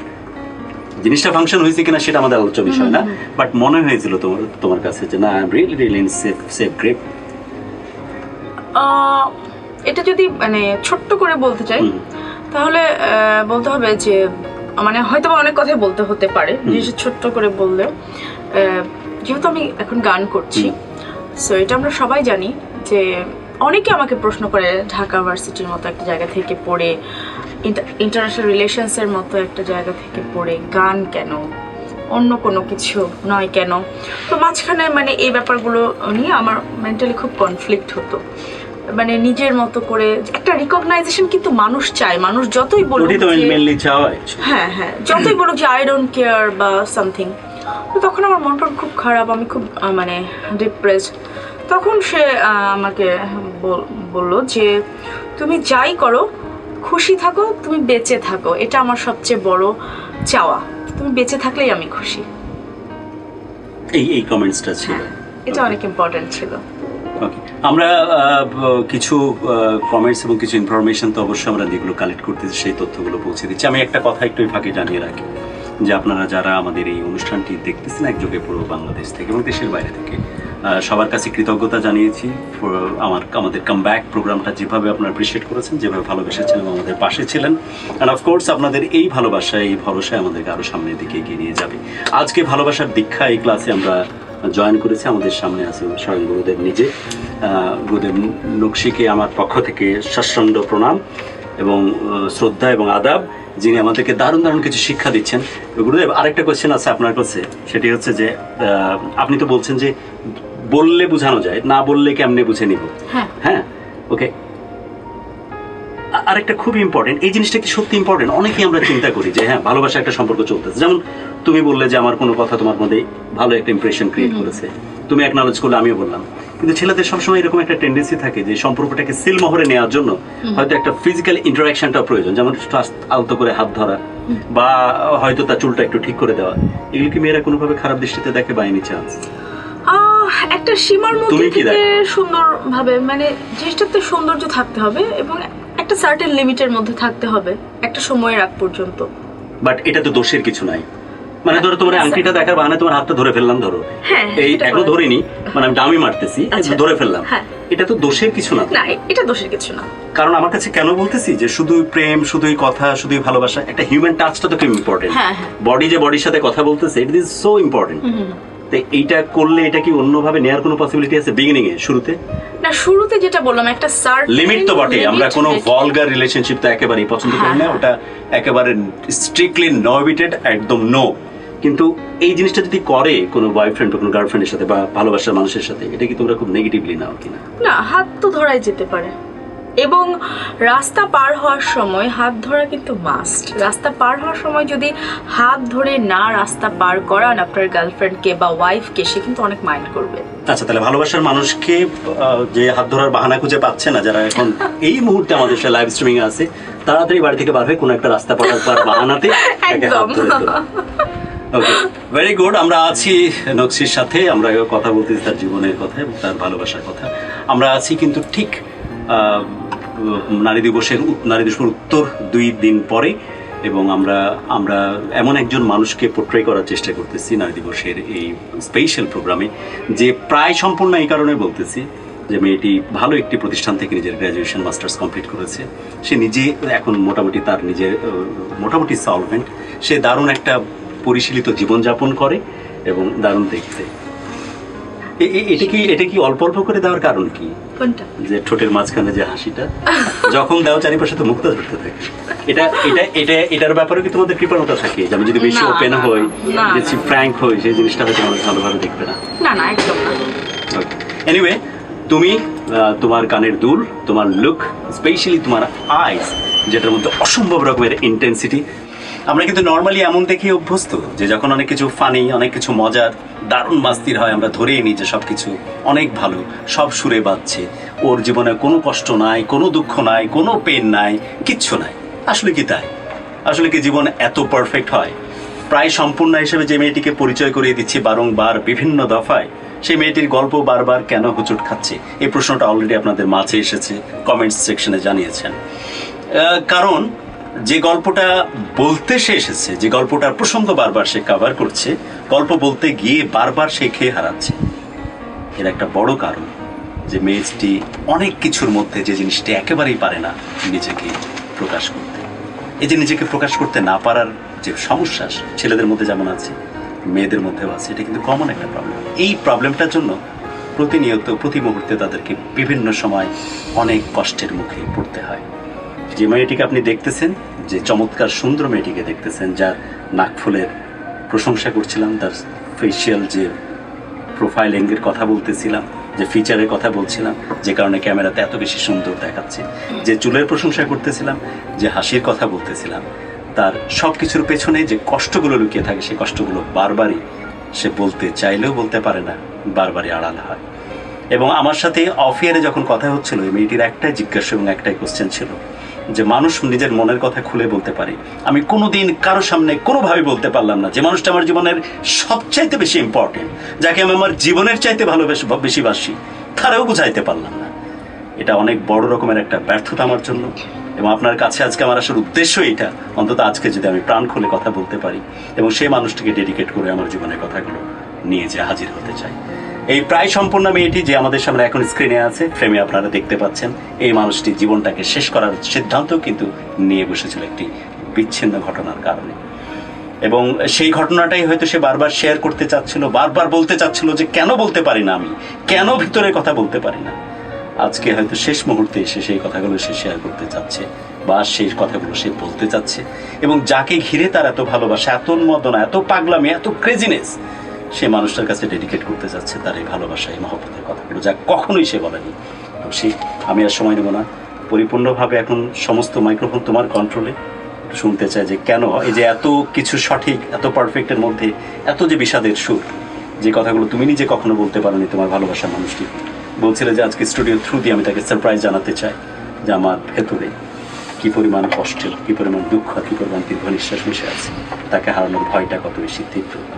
পৃথিবী থেকে চলে যাওয়ার সময় যে কষ্টটা তোমাকে চরমভাবে ব্যাকুল করেছে, সেই মুহূর্তটা তুমি তাকে এখন জানাতে চাও যে কতখানি ইম্পর্টেন্ট এই মানুষটি তুমি। অবশ্যই। আসলে মানুষ কিন্তু মানে পিপল রুইন বিউটিফুল থিংস। যখন আমরা দেখি যে আমাদের আশেপাশের কোনো মানুষ, সবার না, কারো কারো এরকম হয়, যেটা আমার ক্ষেত্রে হয়েছে, এবং সেখান থেকেই কিন্তু আমার এই ফোবিয়াটা, কোনো কিছু এক্সপ্রেস না করতে পারা, না করতে চাওয়া, এই ব্যাপারগুলো। তো আমার মানে লাইফটা যখন অনেক ভালো যাচ্ছিল, মানে খুব ভালোবাসা, খুব প্রেমের মধ্যে দিয়ে মানে সবাই দেখছে, এর মধ্যে কিন্তু সবাই যে আমাদের ভালো চায় তা কিন্তু না। অনেক মানুষ এরকম থাকে যে আমাদের অনেক খারাপ চায়, আমাদের সুখগুলো তাদের সহ্য হয় না। তো আমার সাথে এরকম ঘটেছে, এবং সেটা মানে অনেক সুপরিকল্পিতভাবে দীর্ঘদিন ধরে, এটাকে কনস্পিরেসি বলবো আমি, আমাকে অনেক সূক্ষ্মভাবে ব্রেন ওয়াশ করা হয়েছিল দিনের পর দিন। আমার ভালোবাসার মানুষটার বিপক্ষে আমাকে বোঝানো হয়েছিল, অনেক সুন্দর সুন্দর সূক্ষ্ম সূক্ষ্ম নাটক সাজানো হয়েছিল। সে যা না তা করে একদম মানে হিন্দি সিরিয়াল কাহিনীগুলো কিভাবে করতে, যেমন স্টার প্লাসে আমরা যেমন একদম স্টার প্লাসও ফেল, যেমন বুঝাও তাহলে অনেকে বুঝতে সুবিধা হবে। হ্যাঁ, আর তখন তো আমি অনেক ছোট ছিলাম, সো আমি আবার এই কথাগুলো শেয়ার করার একটাই কারণ, আমি যারা এখন নতুন ভালোবাসছে বা যারা ভালোবাসার মধ্যে আছে, যারা পাশের মানুষটাকে এখনো এক্সপ্লোরিংয়ের মাধ্যমে আছে, আমি তাদেরকে একটা রিকোয়েস্ট করব যে কখনো থার্ড পার্সনের কথা শুনে পাশের মানুষটিকে জাজ না করো। এভাবে ক্ষতি হয়। কি হয়েছিল, কি ঘটনাগুলো ঘটাত, কি হয়েছিল, মানে খুবই মানে সুচারু এবং সুপরিকল্পিত ভাবে। যেমন দেখা যাচ্ছে যখন আমরা পাশাপাশি আছি, গল্প করছি, বা কোনো রেস্টুরেন্টে আছি, বা টিএসসিতে আছি, ঠিক ওই সময়ই একটা মানে আননোন নাম্বার থেকে SMS আসবে যে হ্যাঁ মানে জান বা এই টাইপের কিছু লেখা, সামথিং লাইক দ্যাট, যে ও ইনভলভড কারোর সাথে, এরকম তার ফোনে SMS আসবে। বা ধরেন আমরা কোথাও গেছি, ওই সময় একটা কল আসবে, হ্যাঁ তোমার না ওইখানে আসার কথা, মেয়ে কণ্ঠ। পরে ওই নাম্বারগুলো যখন প্রথম তো বুঝতাম না, কারণ এত সুচারু, এত মানে কি তোমার মধ্যে সন্দেহ তো শুরু হয়ে গেছে, হ্যাঁ যে আসলে তোমার ভালোবাসা মানুষ মানে কারোর সাথে সম্পর্কে জড়িত। হ্যাঁ, এবং এত সুন্দরভাবে জিনিসগুলো। আরো ঘটনা বলো তো, যেটা সাধারণত আমাদের ব্যক্তি জীবনে হয়, হয়তো মানুষ বুঝতে পারবে। আর কি করতো, আর কি ধরনের ঘটনা এগুলো করতো? আর যেমন মানে আরো অনেক হেনিয়াসলি মানে জিনিসগুলো সাজানো হতো আর কি। মানে কি বলবো, যে আসলে অত কিছু বলতে গেলে আমি মনে হয় নিজের আবেগকে ধরে রাখতে পারবো না, আমার কান্না চলে আসবে। তো এই ব্যাপারগুলো যখন একদিন না, 2 দিন না, দিনের পর দিন গল্প, এবং হ্যাঁ আরো কথা, হ্যাঁ দেখলাম তো অমুককে অমুক জায়গায় দেখলাম তো। এবং এই কাজগুলো কিন্তু খুব বেশি দূরের মানুষজন করে না, যারা আমাদের আশেপাশে থাকে তাদের মধ্যেই দেখা যায় যে 2-1জন কালপ্রিট কিন্তু থাকে, এবং যাদেরকে আমরা বিশ্বাস করি তাদের মধ্যে থেকেই কিন্তু এই কাজগুলো হয়ে থাকে। তো এরকম হতে মানে আমিও তো মানুষ, হ্যাঁ আমি রাগ করতাম, ওর কাছে কমপ্লেন করতাম, ও আবার জিনিসটা সলভ করতো, আবার এরকম হতে মানে এর সাথে আরো অনেক হচ্ছে কমপ্লেক্সিটি যুক্ত হলো। আর এই কমপ্লেক্সিটিগুলো আরো করার চান্সটা পেতো যারা আর কি এসব করতো। আমি তাদের নামও নিতে চাই না, তাদের কথা মনেও করতে চাই না, কিন্তু শুধুমাত্র আমার অডিয়েন্সকে বোঝানোর স্বার্থে যে তৃতীয় মানে থার্ড পার্সন কারোর কথা যাতে কখনো এই রিলেশনের মধ্যে গুরুত্ব না দেওয়া হয়। আমার একটা অসুখ ছিল, হ্যাঁ খুবই রেয়ার একটা অসুখ। তো এই অসুখটার কথা যখন মানে আমার আত্মীয় স্বজন বা আমরা সবাই জানলাম, তখন আমাকে আরো বেশি করে মানে ব্রেন ওয়াশ করার মানে চিন্তা বা প্ল্যান অনেকে শুরু করলো, যে তোমার তো এই অসুখটা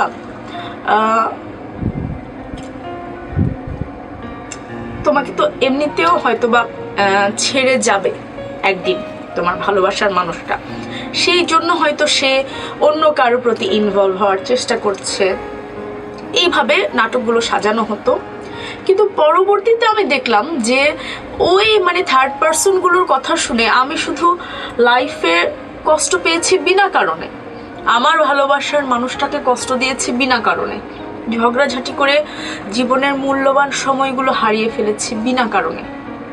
আমার জীবনটা আরো অনেক বেশি সুন্দর হতো, আরো অনেক ভালো ভালো কিছু স্মৃতি আমার থাকতো যদি আমি কোনো তৃতীয় ব্যক্তির বা ব্যক্তিদের কথা শুনে যদি আমার ডিসিশনগুলো না নিতাম, যদি আমি শুধুমাত্র আমার মনের কথা শুনতাম। একদম মানে একদিন এরকম হয়েছে যে আমি ভেরি সরি টু সে আমি সুইসাইড অ্যাটেম্প করতে গিয়েছিলাম, এবং তখন আমি ঢাকায় ছিলাম আর ও ছিল ঢাকার বাইরে। তো আমার বাসায় তখন ওই সময় কেউ ছিল না, আমি ছিলাম শুধু, বাসায় আর কোনো ফ্যামিলি মেম্বাররা ছিল না। ওই সময় একটা পর্যায়ে কথা বলতে বলতে আমি মানে ফোনটা কাট করে দিলাম, যে না আমি আর মানে দুনিয়াতেই থাকবো না এরকম। তখন ও হচ্ছে আমার বাসার দারোয়ানকে ফোন করে মানে বললো যে মানে তোমার যা বকশিস লাগে আমি ইয়ে করে দিচ্ছি, পাঠিয়ে দিচ্ছি বিকাশে, তুমি anyhow at any cost তালা চাবিওয়ালা নিয়ে আসো, এনে বাসার গেট খুলে ওকে রেস্কিউ করো।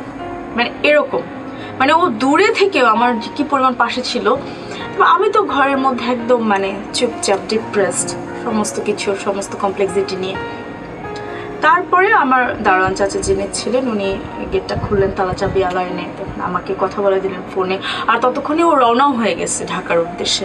তো এরকমভাবে মানে অসংখ্যবার ও আমার মানে পাশে থেকেছে, আমার জীবন বাঁচিয়েছে প্রত্যক্ষ এবং পরোক্ষভাবে। তো এখন এসে মানে দিনের শেষে যখন ভাবি যে যেই মানুষটা আমাকে এত ভালোবেসে গেল তাকে আমি কত কষ্ট দিয়েছি, এজন্য আমি নিজে অনেক অপরাধী, কারণ আমি অন্য মানুষগুলোর কথা শুনতাম, অন্য মানুষদের জাজমেন্টে। তুমি চাইলে কিন্তু এই প্ল্যাটফর্মটাকে কাজে লাগাতে পারো। তুমি মনে হয় কোনোদিন তোমার ভালোবাসা মানুষকে এই কথাগুলো সরাসরি বলোনি। আমি তোমার সম্বন্ধে যতটুকু জানি যে কখনোই নিজেকে প্রকাশ করো না। হ্যাঁ, এটা আমার অনেক বড় একটা দোষ। তুমি বলতে পারো কিন্তু আজকে তাকে ঘিরে তোমার যা কাজ করে সব বলতে পারো। এটা হয়তো তোমার জীবনে একটা দারুণ আর্কাইভ বা দারুণ একটা বায়োগ্রাফি হয়ে থাকবে, বলতে পারো। আমি ওকে একটা কথাই বলেছিলাম একদিন, সেই কথাটা আমি আবার বলবো, যে আমি চোখ খুলে, মানুষের তো দুবার জন্ম হয়, একবার মা বাবার দ্বারা, আরেকবার জ্ঞানের দ্বারা নতুন করে। তো আমার এই জন্যই মানুষকে বলা হয় দ্বিজ। তো আমার দ্বিতীয় জন্মের পরে আমি চোখ খুলেই ওকেই দেখেছিলাম। আমি সারাটা জীবন চোখ খুলে ওকেই দেখতে চাই চোখের সামনে। এর থেকে বেশি কোনো বলার ভাষা হয়তো আমার জানা নেই। তোমার ওই জিনিসগুলোর জন্য রিগ্রেট হয় যে তোমার মাতৃত্বের ব্লেম, ইচ্ছাতে বড় ব্লেম তো হতে পারে না, ওদেরকে কি ক্ষমা করা সম্ভব তোমার পক্ষে? নিঃসন্দেহে তোমার আশপাশের মানুষ। হ্যাঁ, মাতৃত্বের ব্লেম এত বড় ব্লেম, এত বড় ব্লেম, এবং সেটাকে ঘিরে আত্মহত্যার মতো এত বড় একটা সিদ্ধান্ত তুমি নিয়েছিলে। তো ওই মুহূর্তটার কথা কি মনে পড়ে যখন সুইসাইডের সিদ্ধান্ত নিচ্ছিলে? তখন তোমার ভিতরে, মনের ভিতরে কি ধরনের ফ্ল্যাশব্যাকে কাজ? তুমি তো ডিসাইডেড ছিলে পৃথিবী থেকে চলে যাবে, তখন কি ভেতরে কাজ করতেছিল শেষ মুহূর্তটাতে? যদি তালা না খুলতো, যদি সে না আসতো, আল্লাহ না জানে ভালো, যে কিছু একটা ঘটে যেত, ওই ছেলেটাও বাঁচতো না। এত ভালোবাসে ছেলেটা, ওয়ারাজ একান্তই বিনা কারণে সে ছেলেটা নিজেকে ক্ষমা করতে পারতো না, যে ছেলেটাতে তুমি ভালোবাসো। তো তোমার ফ্ল্যাশব্যাক কেমন? তোমার বোনের ভিতরে কি চলতেছিল এই মুহূর্তটা? মনের ভিতর চলছিল যে ওয়াই মি, আমার কেন এত অসুখ হতে হবে, আমার কেন, মানে আমার লাইফে কেন নেগেটিভ পার্সনগুলো আসবে। ওয়ারাজ নেগেটিভ পার্সনের সংখ্যা কিন্তু আমাদের লাইফে খুব কম থাকে, কিন্তু যেই 2-3 জন বা 1-2 জন থাকে, তারাই কিন্তু এনাফ থাকে লাইফটাকে হেল করার জন্য। এই সমস্ত কিছু মিলে এই যে পৃথিবী থেকে তুমি তো ডিসাইডেড ছিল, ওটা যদি না হতো তাহলে তো তুমি যে কোনো একটা অঘটন হয়তো ঘটায় ফেলতে হয়তো বা। তো তখন তার কোন কোন মুহূর্তগুলোর কথা বেশি করে মনে পড়তেছিল? Just before you leave the world, পৃথিবী ছেড়ে চলে যাবো, তার মানে আমার নিজেকে এটাই মনে হতো যে মানে আমি এত ভালো, মানুষ ভালোবাসা পায় না, মানুষ খোঁজে, মানুষের মধ্যে কিন্তু হাহাকার একটা সত্যিকারের ভালোবাসার জন্য। সেখানে আমি একটা ভালোবাসা পেলাম, কিন্তু ভালোবাসাটা পেয়েও আমি জিনিসটা এনজয় করতে পারলাম না। মানে আমি এত হতভাগা, আমার এটা মনে হচ্ছিল তখন ওই সময়টাতে। আর ওর কোন কোন মোমেন্টামের কথা বেশি মনে হচ্ছে? এরকম কোনো কিছু, এমন কিছু কি মনে হচ্ছিল যেটা তোমাকে খুব বেশি খোকলা করে দিচ্ছিল ভেতরে ভেতরে, বেশি কষ্টের উদ্রেক করতেছিল, এমন কিছু? পুরো সিচুয়েশনটা মিলে অনেক ক্লামজিনেস কাজ করছিল আমার মধ্যে, যে আমার প্রতি তার কেয়ার, তার সমস্ত কিছু ছোট ছোট জিনিস। মানে মানুষ যখন হাঁটে, হ্যাঁ, হাঁটার পরে মানুষ যখন তৃষ্ণার্ত থাকে, মানুষ কিন্তু পানির বোতলটা খুলে নিজে আগে নিজের গলায় কিন্তু দেয়, কিন্তু সে এমন একটা মানুষ, আমরা যখন হেঁটে অনেক ক্লান্ত হই, সে পানির কর্কটা খুলে আগে আমাকে দেয়, নিজে অনেক তৃষ্ণার্ত। এরকম একটা মানুষকে পেয়েও আমি পুরো সময়টা মানে আনন্দটা নিতে পারিনি এই কমপ্লেক্সিটিগুলোর জন্য, এবং নিজের হয়তো বা সহজ সরলতা বলবো নাকি অন্ধভাবে অন্যদেরকে বিশ্বাস করা বলবো, মানে এই ভুলগুলোর কারণে। সো আমি সবসময় এটাই বলি সবাইকে যে পিপল রুইন বিউটিফুল থিংস। যদি সত্যিকারের ভালোবাসা কেউ পায়, তাহলে সেটা আমার মনে হয় সুপ্ত করে রাখা উচিত ভালোবাসার মানুষটার সাথে মধ্যেই। মানে সবাইকে বলা, আজকালকার আমরা যেটা দেখি যে ফেসবুকে দেয়া, মানে শো অফ করা, কিন্তু তুমি তো নিজেই বলো, দরকার নেই। তুমি তো নিজেই তো কখনো প্রকাশ করো না। না, সেটা তো হচ্ছে এই অনেক অনেক ঘটনার পরে। স্রষ্টা কিন্তু ডিরেকশন দিয়েছেন তার বান্দাকে, যে তোমার ভালো কাজের জন্য পরস্পর পরস্পরকে প্রেজ করো, কারণ আমাদের ধর্মগ্রন্থ তো একটা পরিপূর্ণ জীবন বিধান, ওখানে কিন্তু ডিরেকশন দেওয়া আছে রীতিমতো, ভালো কিছুর জন্য প্রেজ করো, ধন্যবাদ দাও, তার প্রশংসা করো। তো তুমি নিজে তো এক্সপ্রেস করো না যে কি পরিমাণ এক বুক ভালোবাসা নিয়ে ছেলেটার জন্য তুমি দিনের পর দিন পার করতেছো। তারও তো জানতে শুনতে মন চায়। হ্যাঁ, ও জানে, ও মানে আমি না বললে ও সেটা জানে, এবং ও তো মানে আছেই আমার, ওই জন্য হয়তো বা আমার ওই ইয়েটা, মানে ওই তাড়া বা তাগাদাটা নেই। কিন্তু এটা উচিত না, ভালোবাসা অবশ্যই এক্সপ্রেশন থাকা উচিত। বলো যদি কিছু বলতে চাও, একদম সব আমরা সাক্ষী হয়ে থাকি একদম অনুষ্ঠানের শেষের দিকে, একদম মেনশন করে সেই ভালোবাসার মানুষকে মেনশন করে যদি কিছু বলতে চাও। মেনশন করে, ওই যে আমার একটা সমস্যা, আমি এক্সপ্রেস করতে পারি না, কিন্তু জানোই অলরেডি যে আমি তোমাকে ভালোবাসি এবং বাসবো সারা জীবন সব সময়। এই তো আমরা অনুষ্ঠানের শেষের দিকে চলে যাচ্ছি। ইনফ্যাক্ট আমরা আজকের এই গেস্টকে সিলেক্ট করার একটাই কারণ, সেটি হচ্ছে যে ওর সবচেয়ে বড় প্রবলেম সেটা হচ্ছে নিজেকে প্রকাশ করতে না পারা, সব কিছু থেকে নিজেকে সবসময় আড়াল করে রাখা। এবং আপনারা যে ফান মজা মুহূর্ত যা দেখতেছিলেন, এই এতটুকু যে বলতেছে, এতটুকু বলার মানুষ কিন্তু সে না। এখন প্রশ্ন থাকতে পারে যে গল্প বলার অনুষ্ঠানে এত কম বলতে পারা মানুষ কেন আমরা গেস্ট হিসেবে সিলেক্ট করলাম? কারণ এটাও একটা সৌন্দর্য। সব আছে পৃথিবীতে, শুধুমাত্র নকশি নাই। সে কারণে কিন্তু গোটা প্রকৃতি এবং পৃথিবীটা অসম্পূর্ণ হয়ে যেত। এরকম এই নকশির মতো অনেক ছেলে, অনেক মেয়ে আমাদের আশপাশে আছেন যারা নিজেদেরকে এক্সপ্রেস করতে পারে না। জরুরি না যত সুন্দর করে সবাইকে কথা বলতে জানতে হবে। এরাও আমাদের অনেক বড় একটি পার্ট, যারা নিজেদেরকে প্রকাশ তো করতে পারে না, ভেতরে ভেতরে বারবার চুরমার হয়, বারবার উঠে দাঁড়ায়, আবার নতুন করে স্বপ্ন দেখে, আবার অনেক নতুন করে ভালোবাসে। অনুষ্ঠানের শেষ মুহূর্তে শুধু একটা জিনিসই জানতে চাইবো যে দেখুন, এত কিছুকে পেছনে রেখে যেভাবে খুব চমৎকারভাবে যত্ন করে মেয়েটি নিজেকে তৈরি করেছে, নিজেকে নিজের স্বপ্নের সাথে বড় হচ্ছে এবং ভালোবাসার মানুষকে আগলে রেখেছে। সে কিন্তু এত কষ্টকে পাশে রেখে সবসময় নিজেকে হাস্যোজ্জ্বল রাখার চেষ্টা করেছে, যেটা যতক্ষণ পর্যন্ত ওই কষ্টের স্টোরিতে আমরা না যেতে পেরেছি ততক্ষণ পর্যন্ত কিন্তু আমরা বুঝতেও পারিনি যে ওর ভেতরে দীর্ঘ নিঃশ্বাসটা এত বেশি গান। সো আমরা শেষ কোয়েশ্চেনটা রাখবো একটা নারী দিবসকে উদ্দেশ্য করে আমাদের আজকের এই প্রোগ্রাম।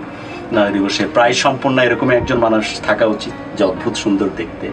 নারী দিবসের অনেক শ্রদ্ধা, অনেক ভালোবাসা হচ্ছে আপনাকে, যে চমৎকার গান করে। আমরা অবশ্যই আরও একটা গান তার কাছে থেকে শুনবো, যে বাংলাদেশের ঢাকা ইউনিভার্সিটির মতো প্রথিতযশা একটা ইউনিভার্সিটি থেকে নিজের মাস্টার্স কমপ্লিট করেছে, যে আরও অনেক অনেক গুণ সম্পন্ন, এবং সেই সাথে সবচেয়ে বড় যেটি ব্যাপার, সে নিজেকে নিজের মতো করে তার ভালোবাসার মানুষকে নিয়ে ভালো থাকার চেষ্টা করে। লাস্ট কোয়েশ্চেন, নিজের মাতৃত্ব চ্যালেঞ্জ হওয়ার মতো নারী সত্তাতে আর কিছু হতে পারে না, সেটাই যখন কোয়েশ্চেনের মধ্যে চলে আসছে বা আসছে, নিজেকে সান্ত্বনা দাও কিভাবে? নিজে তো কাউকে কখনোই নিজেকে প্রকাশ করো না, যেটা তোমার সবচেয়ে বড় প্রবলেম। কেমনে সান্ত্বনা দাও নিজেকে?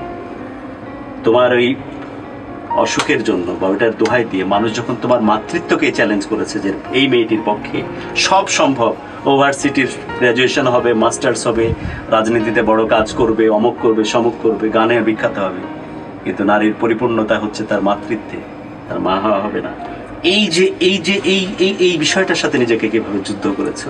এই বিষয়টার সাথে নিজেকে কিভাবে ওই জিনিসটা যখন প্রথম জানলাম, তখন তো এটা মানে কি বলবো, যে মানে চিন্তারও বাইরের একটা ভয়াবহ কষ্টের ব্যাপার, ভয়াবহ প্যানিক অ্যাটাকের মতো একটা ব্যাপার ছিল। এবং তোমার অনাগত সন্তানকে তোমাকে মাঝে মাঝে হাতছানি দিত, মা তোমার কাছে আসতে পারে। এক্স্যাক্টলি এরকম হয়তো হতো না, কিন্তু মানে নিজের কাছে মানে অনেক বেশি খারাপ লাগা, এবং আমার টোটালি আইসোলেটেড একটা ওয়ার্ল্ড ক্রিয়েট হয়ে গিয়েছিল, যেটা নিজের মধ্যে নিজের, মানে আমি একদম নিজে নিজে কথা বলতাম। নারীর পরিপূর্ণতা তার সন্তানই, যে সন্তান তোমার হাত ধরে আসবে না পৃথিবীতে, এটা কি পরিমাণ ভেতরে পড়ায়? এটা খুব ভয়ঙ্কর একটা মানে ব্যাপার দাঁড়াতো, মানে আজ থেকে আরো 3 বছর আগেও। তো তারপরে লাস্ট 1.5 ইয়ার বা 2 ইয়ার্স ধরে মানে জিনিসটা আল্লাহর রহমতে মানে ডেভেলপমেন্টের দিকে। টাফ থিং, একটা নারী অসম্পূর্ণ হয়ে যায়, যে তাকে মা বলে কেউ ডাকবে না।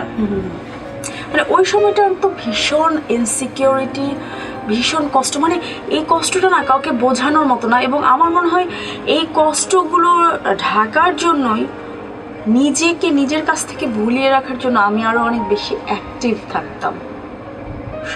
আমি জানি না, হয়তো বা অনেক বেশি খুশি থাকার চেষ্টা করতাম। দাঁড়া দাঁড়া কি বাচ্চাদেরকে দেখতে, ছোট বাচ্চাদের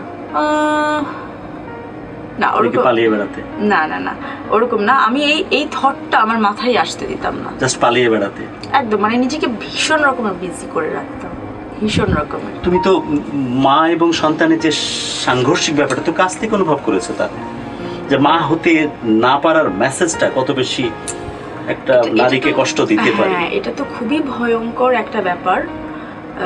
এবং মানে কি বলবো, যে এবং মানে এখন আমি হয়তোবা আল্লাহর রহমতে জিনিস থেকে রিকভার করে গেছি, সেই জন্য রিসেন্টলি আমি এই কথাটা বলতে পারছি। কিন্তু যখন আমি আসলে এই ব্যাপারটার মধ্যে ছিলাম, অর্থাৎ মা হতে পারবে না সেটা যখন তুমি জানতে, হ্যাঁ, যখন আমার সুস্থতাটা আসেনি, তখন তো এই কথাটা মনে হলে আমার গলাটা বন্ধ হয়ে আসতো, ঝরঝর করে চোখ দিয়ে পানি পড়তো, কিন্তু আমি কখনো কারোর সাথে শেয়ার করতে পারতাম না। আমি নিজেই হচ্ছে নিজের দুঃখগুলো শেয়ার করতাম। সুশান্ত রাজপুতের আলাপ খুব বেশি করে আসছে নেটিজেনদের মধ্যে, জানো তো?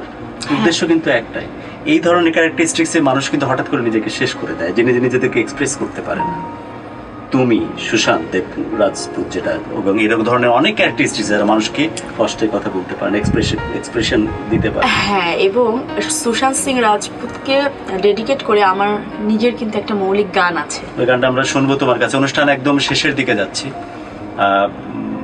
বাট এটা সত্যি, এটা না আসলে বলার কিছু নাই যে একটা মেয়ের জন্য কতটুকু কষ্টে সে আর মা হতে পারবে না, এবং কেউ যদি এটাকে চোখে আঙ্গুল দিয়ে দেখিয়ে দেয় এবং সেটাকে মানে কেন্দ্রবিন্দু করে আরো তাকে কষ্ট দেয়া এবং দুই পক্ষকে আলাদা করে দেয়, হ্যাঁ, ভালোবাসার মানুষটাকে ছিনিয়ে নেওয়া।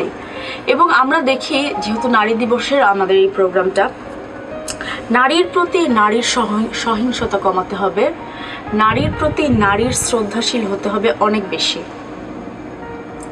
আমরা হয়তোবা কথাটা একটু অড শোনাচ্ছে, বাট আমি নন কনভেনশনাল ওয়েতে বলি, আমরা কিন্তু নারীরা কিন্তু নারীদেরকে অনেক বেশি কষ্ট দিই অনেকাংশে। আমি বলছি না যে পুরুষ হয়তোবা, মানে এক একজনের পার্সোনাল প্রভাবকের ভূমিকা হয়তো নারীর ক্ষেত্রে নারীরাই করে। হ্যাঁ হ্যাঁ, এই ব্যাপারটাতে আমাদের অনেক বেশি সচেতন হতে হবে। অনুষ্ঠান শেষের দিকে একদম শেষ প্রান্তে আমরা নারী দিবসের আরেক দফায় শুভেচ্ছা জানাচ্ছি। যদিও 8ই মার্চ নারী দিবস ছিল, আমরা 11 মার্চে এই প্রোগ্রামটা করতেছি। সবাইকে অনেক অনেক শুভেচ্ছা। এবং আজকের এই মেয়েটি আমাদের জন্য স্পেশাল। ইনফ্যাক্ট আমি এটা একদম প্ল্যান করি তাকে নিয়ে আসা। তার পিছনে কারণ হচ্ছে যে সে শিক্ষা দীক্ষায়, তার কোয়ালিটিতে সব কিছু মিলিয়ে সে প্রায় পরিপূর্ণ একজন মেয়ে। নিজের দুইটা কারণে নিয়ে আসা। ফার্স্ট কারণ হচ্ছে যে এক্সপ্রেস করতে পারে না, নিজের কথা বলতে পারে না, নিজের কথা প্রকাশ করতে পারে না, নিজের কথা তুলে ধরতে পারে না। আর যেখানে সব মানুষ নিজেকে প্রকাশ করতে ব্যস্ত, এরা হচ্ছে একটু অন্যরকম। এরকম ছেলেও আছে, মেয়েও আছে। এদেরকে নিয়ে ভয় একটাই, যে নিজের মধ্যে কষ্ট পাকিয়ে দলা পাকিয়ে কখনো এটা মৃত্যুর দুয়ারে তাদেরকে ঠেলে দেয়। সো এই মানুষগুলোকে বলতে জানতে হবে, অন্তত কাছের কাউকে বলুক, কারোর সাথে শেয়ার করুক তার কষ্টের কথা। আপনারা তো জানলেন শেষের দিকে এসে যে কি পরিমাণ কষ্ট সে বুকে চাপা করে রেখেছে, যেখানে তার এত ভালোবাসা মানুষটাকে হাতছাড়া করতে বসেছিল। কষ্টের মাত্রা এত সুতীব্র ছিল, নিজের জীবনটাকে শেষ করতে বসেছিল। এর চাইতে একটা নারীর জন্য কতখানি কষ্টের হতে পারে যে সে কখনো মা হতে পারবে না, এরকম একটা বাস্তবতার সামনে চোখে আঙ্গুল দিয়ে কিছু মানুষ তাকে দেখিয়ে দেওয়ার চেষ্টা করছে। তারপরে কিন্তু সে, তাকে দেখে আপনারা দেখবেন অনুষ্ঠানের প্রথম ভাগে সে নিজেকে হাস্যজ্জ্বলভাবেই নিজেকে সবসময় প্রেজেন্ট করতে পছন্দ করে। এবং আমিও আজকে এই প্রথম আমার প্রথার বাইরে গিয়ে গুরু এতেশামের জায়গা থেকে নিজেকে অনেক ফান করার, তার সাথে অনেক মজা করার চেষ্টা করেছি। উদ্দেশ্য ছিল একটাই, লিসেনাররা কতটুকু মজা পেয়েছে বা বিরক্ত হয়েছে I don't know, but at least সে স্বাভাবিক থাকুক। অ্যাটলিস্ট এই 1-1.5 ঘন্টাতে বুঝুক যে একজন মানুষ আছে যার নামে এতেশাম, সে তার বন্ধু হয়, খুব ভালো একজন বন্ধু, যে তাকে অনেক শ্রদ্ধা করে, অনেক ভালোবাসে এবং অনেক অনেক সম্মান করে। আর 10টা মানুষের মতো আমিও তাকে অনেক বেশি কেয়ার করি। বন্ধুর মতো মনে হয়েছে তো ক্লাস 1.5 ঘন্টা? অবশ্যই। আর শিওর? ইয়া, হ্যাঁ 100%। তাহলে কি মনে হচ্ছে যে এই বন্ধুকে যে কোনো কষ্টের কথা বলা যায়? অবশ্যই। এরকম একটা বন্ধু আমার নকশির জন্য থাকুক, যাকে সব প্রাণ খুলে বলবে, যাতে করে নকশির ভেতরে কষ্টগুলো ওরকম দলা না পাকিয়ে যায়, সে যেন ভবিষ্যতে আর কোনোদিন নিজেকে শেষ করে দেওয়ার মতো সিদ্ধান্ত না নেয়। ওকে?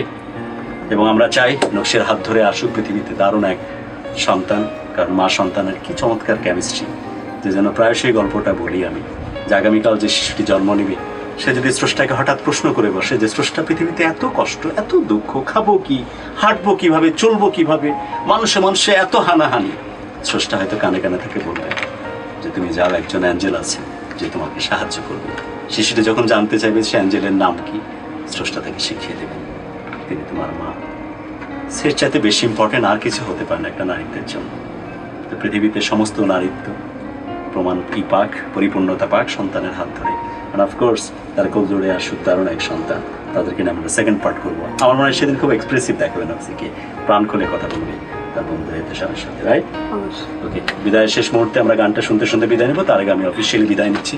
সবাই অনেক ভালো থাকুন আর জীবনটাকে অনেক বড় করে বাঁচুন, প্রত্যেকটি প্রাণ ভরে উঠুক ভালো লাগা নিয়ে, আর প্রত্যেকটি হৃদয়ে শাসিত শুধুই ভালোবাসা দিয়ে। যাচ্ছি নকশির মৌলিক গান সুশান্ত সিং রাজপুতকে ঘিরে, রাইট? শুনি। গানটি লিখেছেন FI চৌধুরী আর সুর করেছেন ইন্ডিয়ার লিঙ্কন রয় চৌধুরী।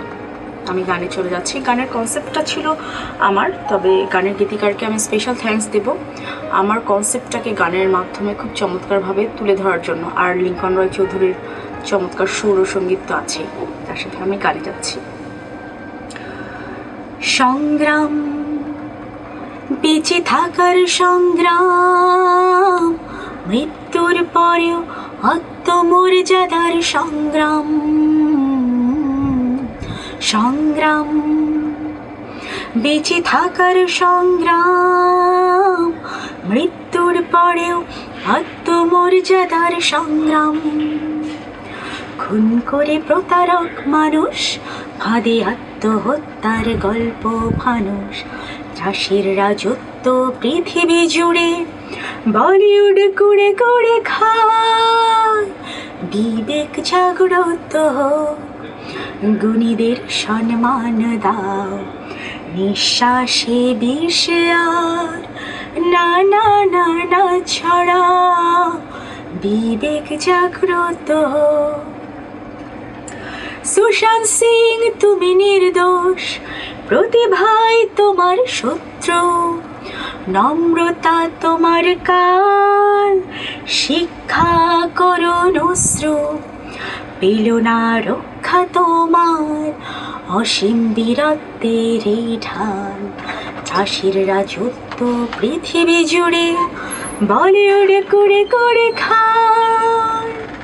ধন্যবাদ সবাইকে। আমার গানগুলো পাবেন আমার ইউটিউব চ্যানেলে নকশি অফিসিয়াল।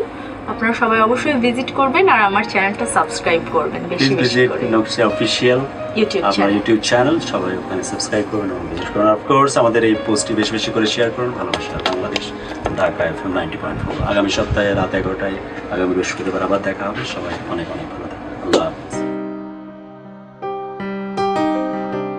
শুনছেন ঢাকা FM 90.4 এক নেশন এক স্টেশন। বন্ধুরা, কেমন ছিল আমাদের আজকের ভালোবাসার বাংলাদেশ? অবশ্যই আমাদেরকে লিখে জানাতে পারেন, আমাদেরকে চিঠি লিখে জানাতে পারেন। এবং একই সঙ্গে মনে করিয়ে দিতে চাই, যারা আমাদের এই অনুষ্ঠানে আসতে চান আপনারা আমাদেরকে আপনার গল্পটি শেয়ার করতে পারেন চিঠিরও মাধ্যমে। খুব সহজে চিঠি লিখে আমাদের ঠিকানায় পোস্ট করুন। আমাদের ঠিকানা ঢাকা FM 90.4, 45 নাভানা টাওয়ার, গুলশান 1। আর নাভানা টাওয়ারের 15 তলায় ঢাকা FM এর অফিস। চাইলে আপনারা সশরীরে আমাদের স্টেশনে এসে জানাতে পারেন আপনি আপনার গল্পটি বলতে আগ্রহী। বিদায় নিচ্ছি আজকের মতো। এই অনুষ্ঠানটি কেমন লেগেছে অবশ্যই আমাদেরকে জানাবেন এবং পুরো এই অনুষ্ঠানটি আবারও আপনি ইউটিউবে দেখতে পারবেন আমাদের DFM 90.4 যে চ্যানেলটি রয়েছে সেখানে। ভালো থাকুন সবাই, সুস্থ থাকুন, ঢাকা FM এর সঙ্গে থাকুন। শুভরাত্রি। ভালোবাসার বাংলাদেশ।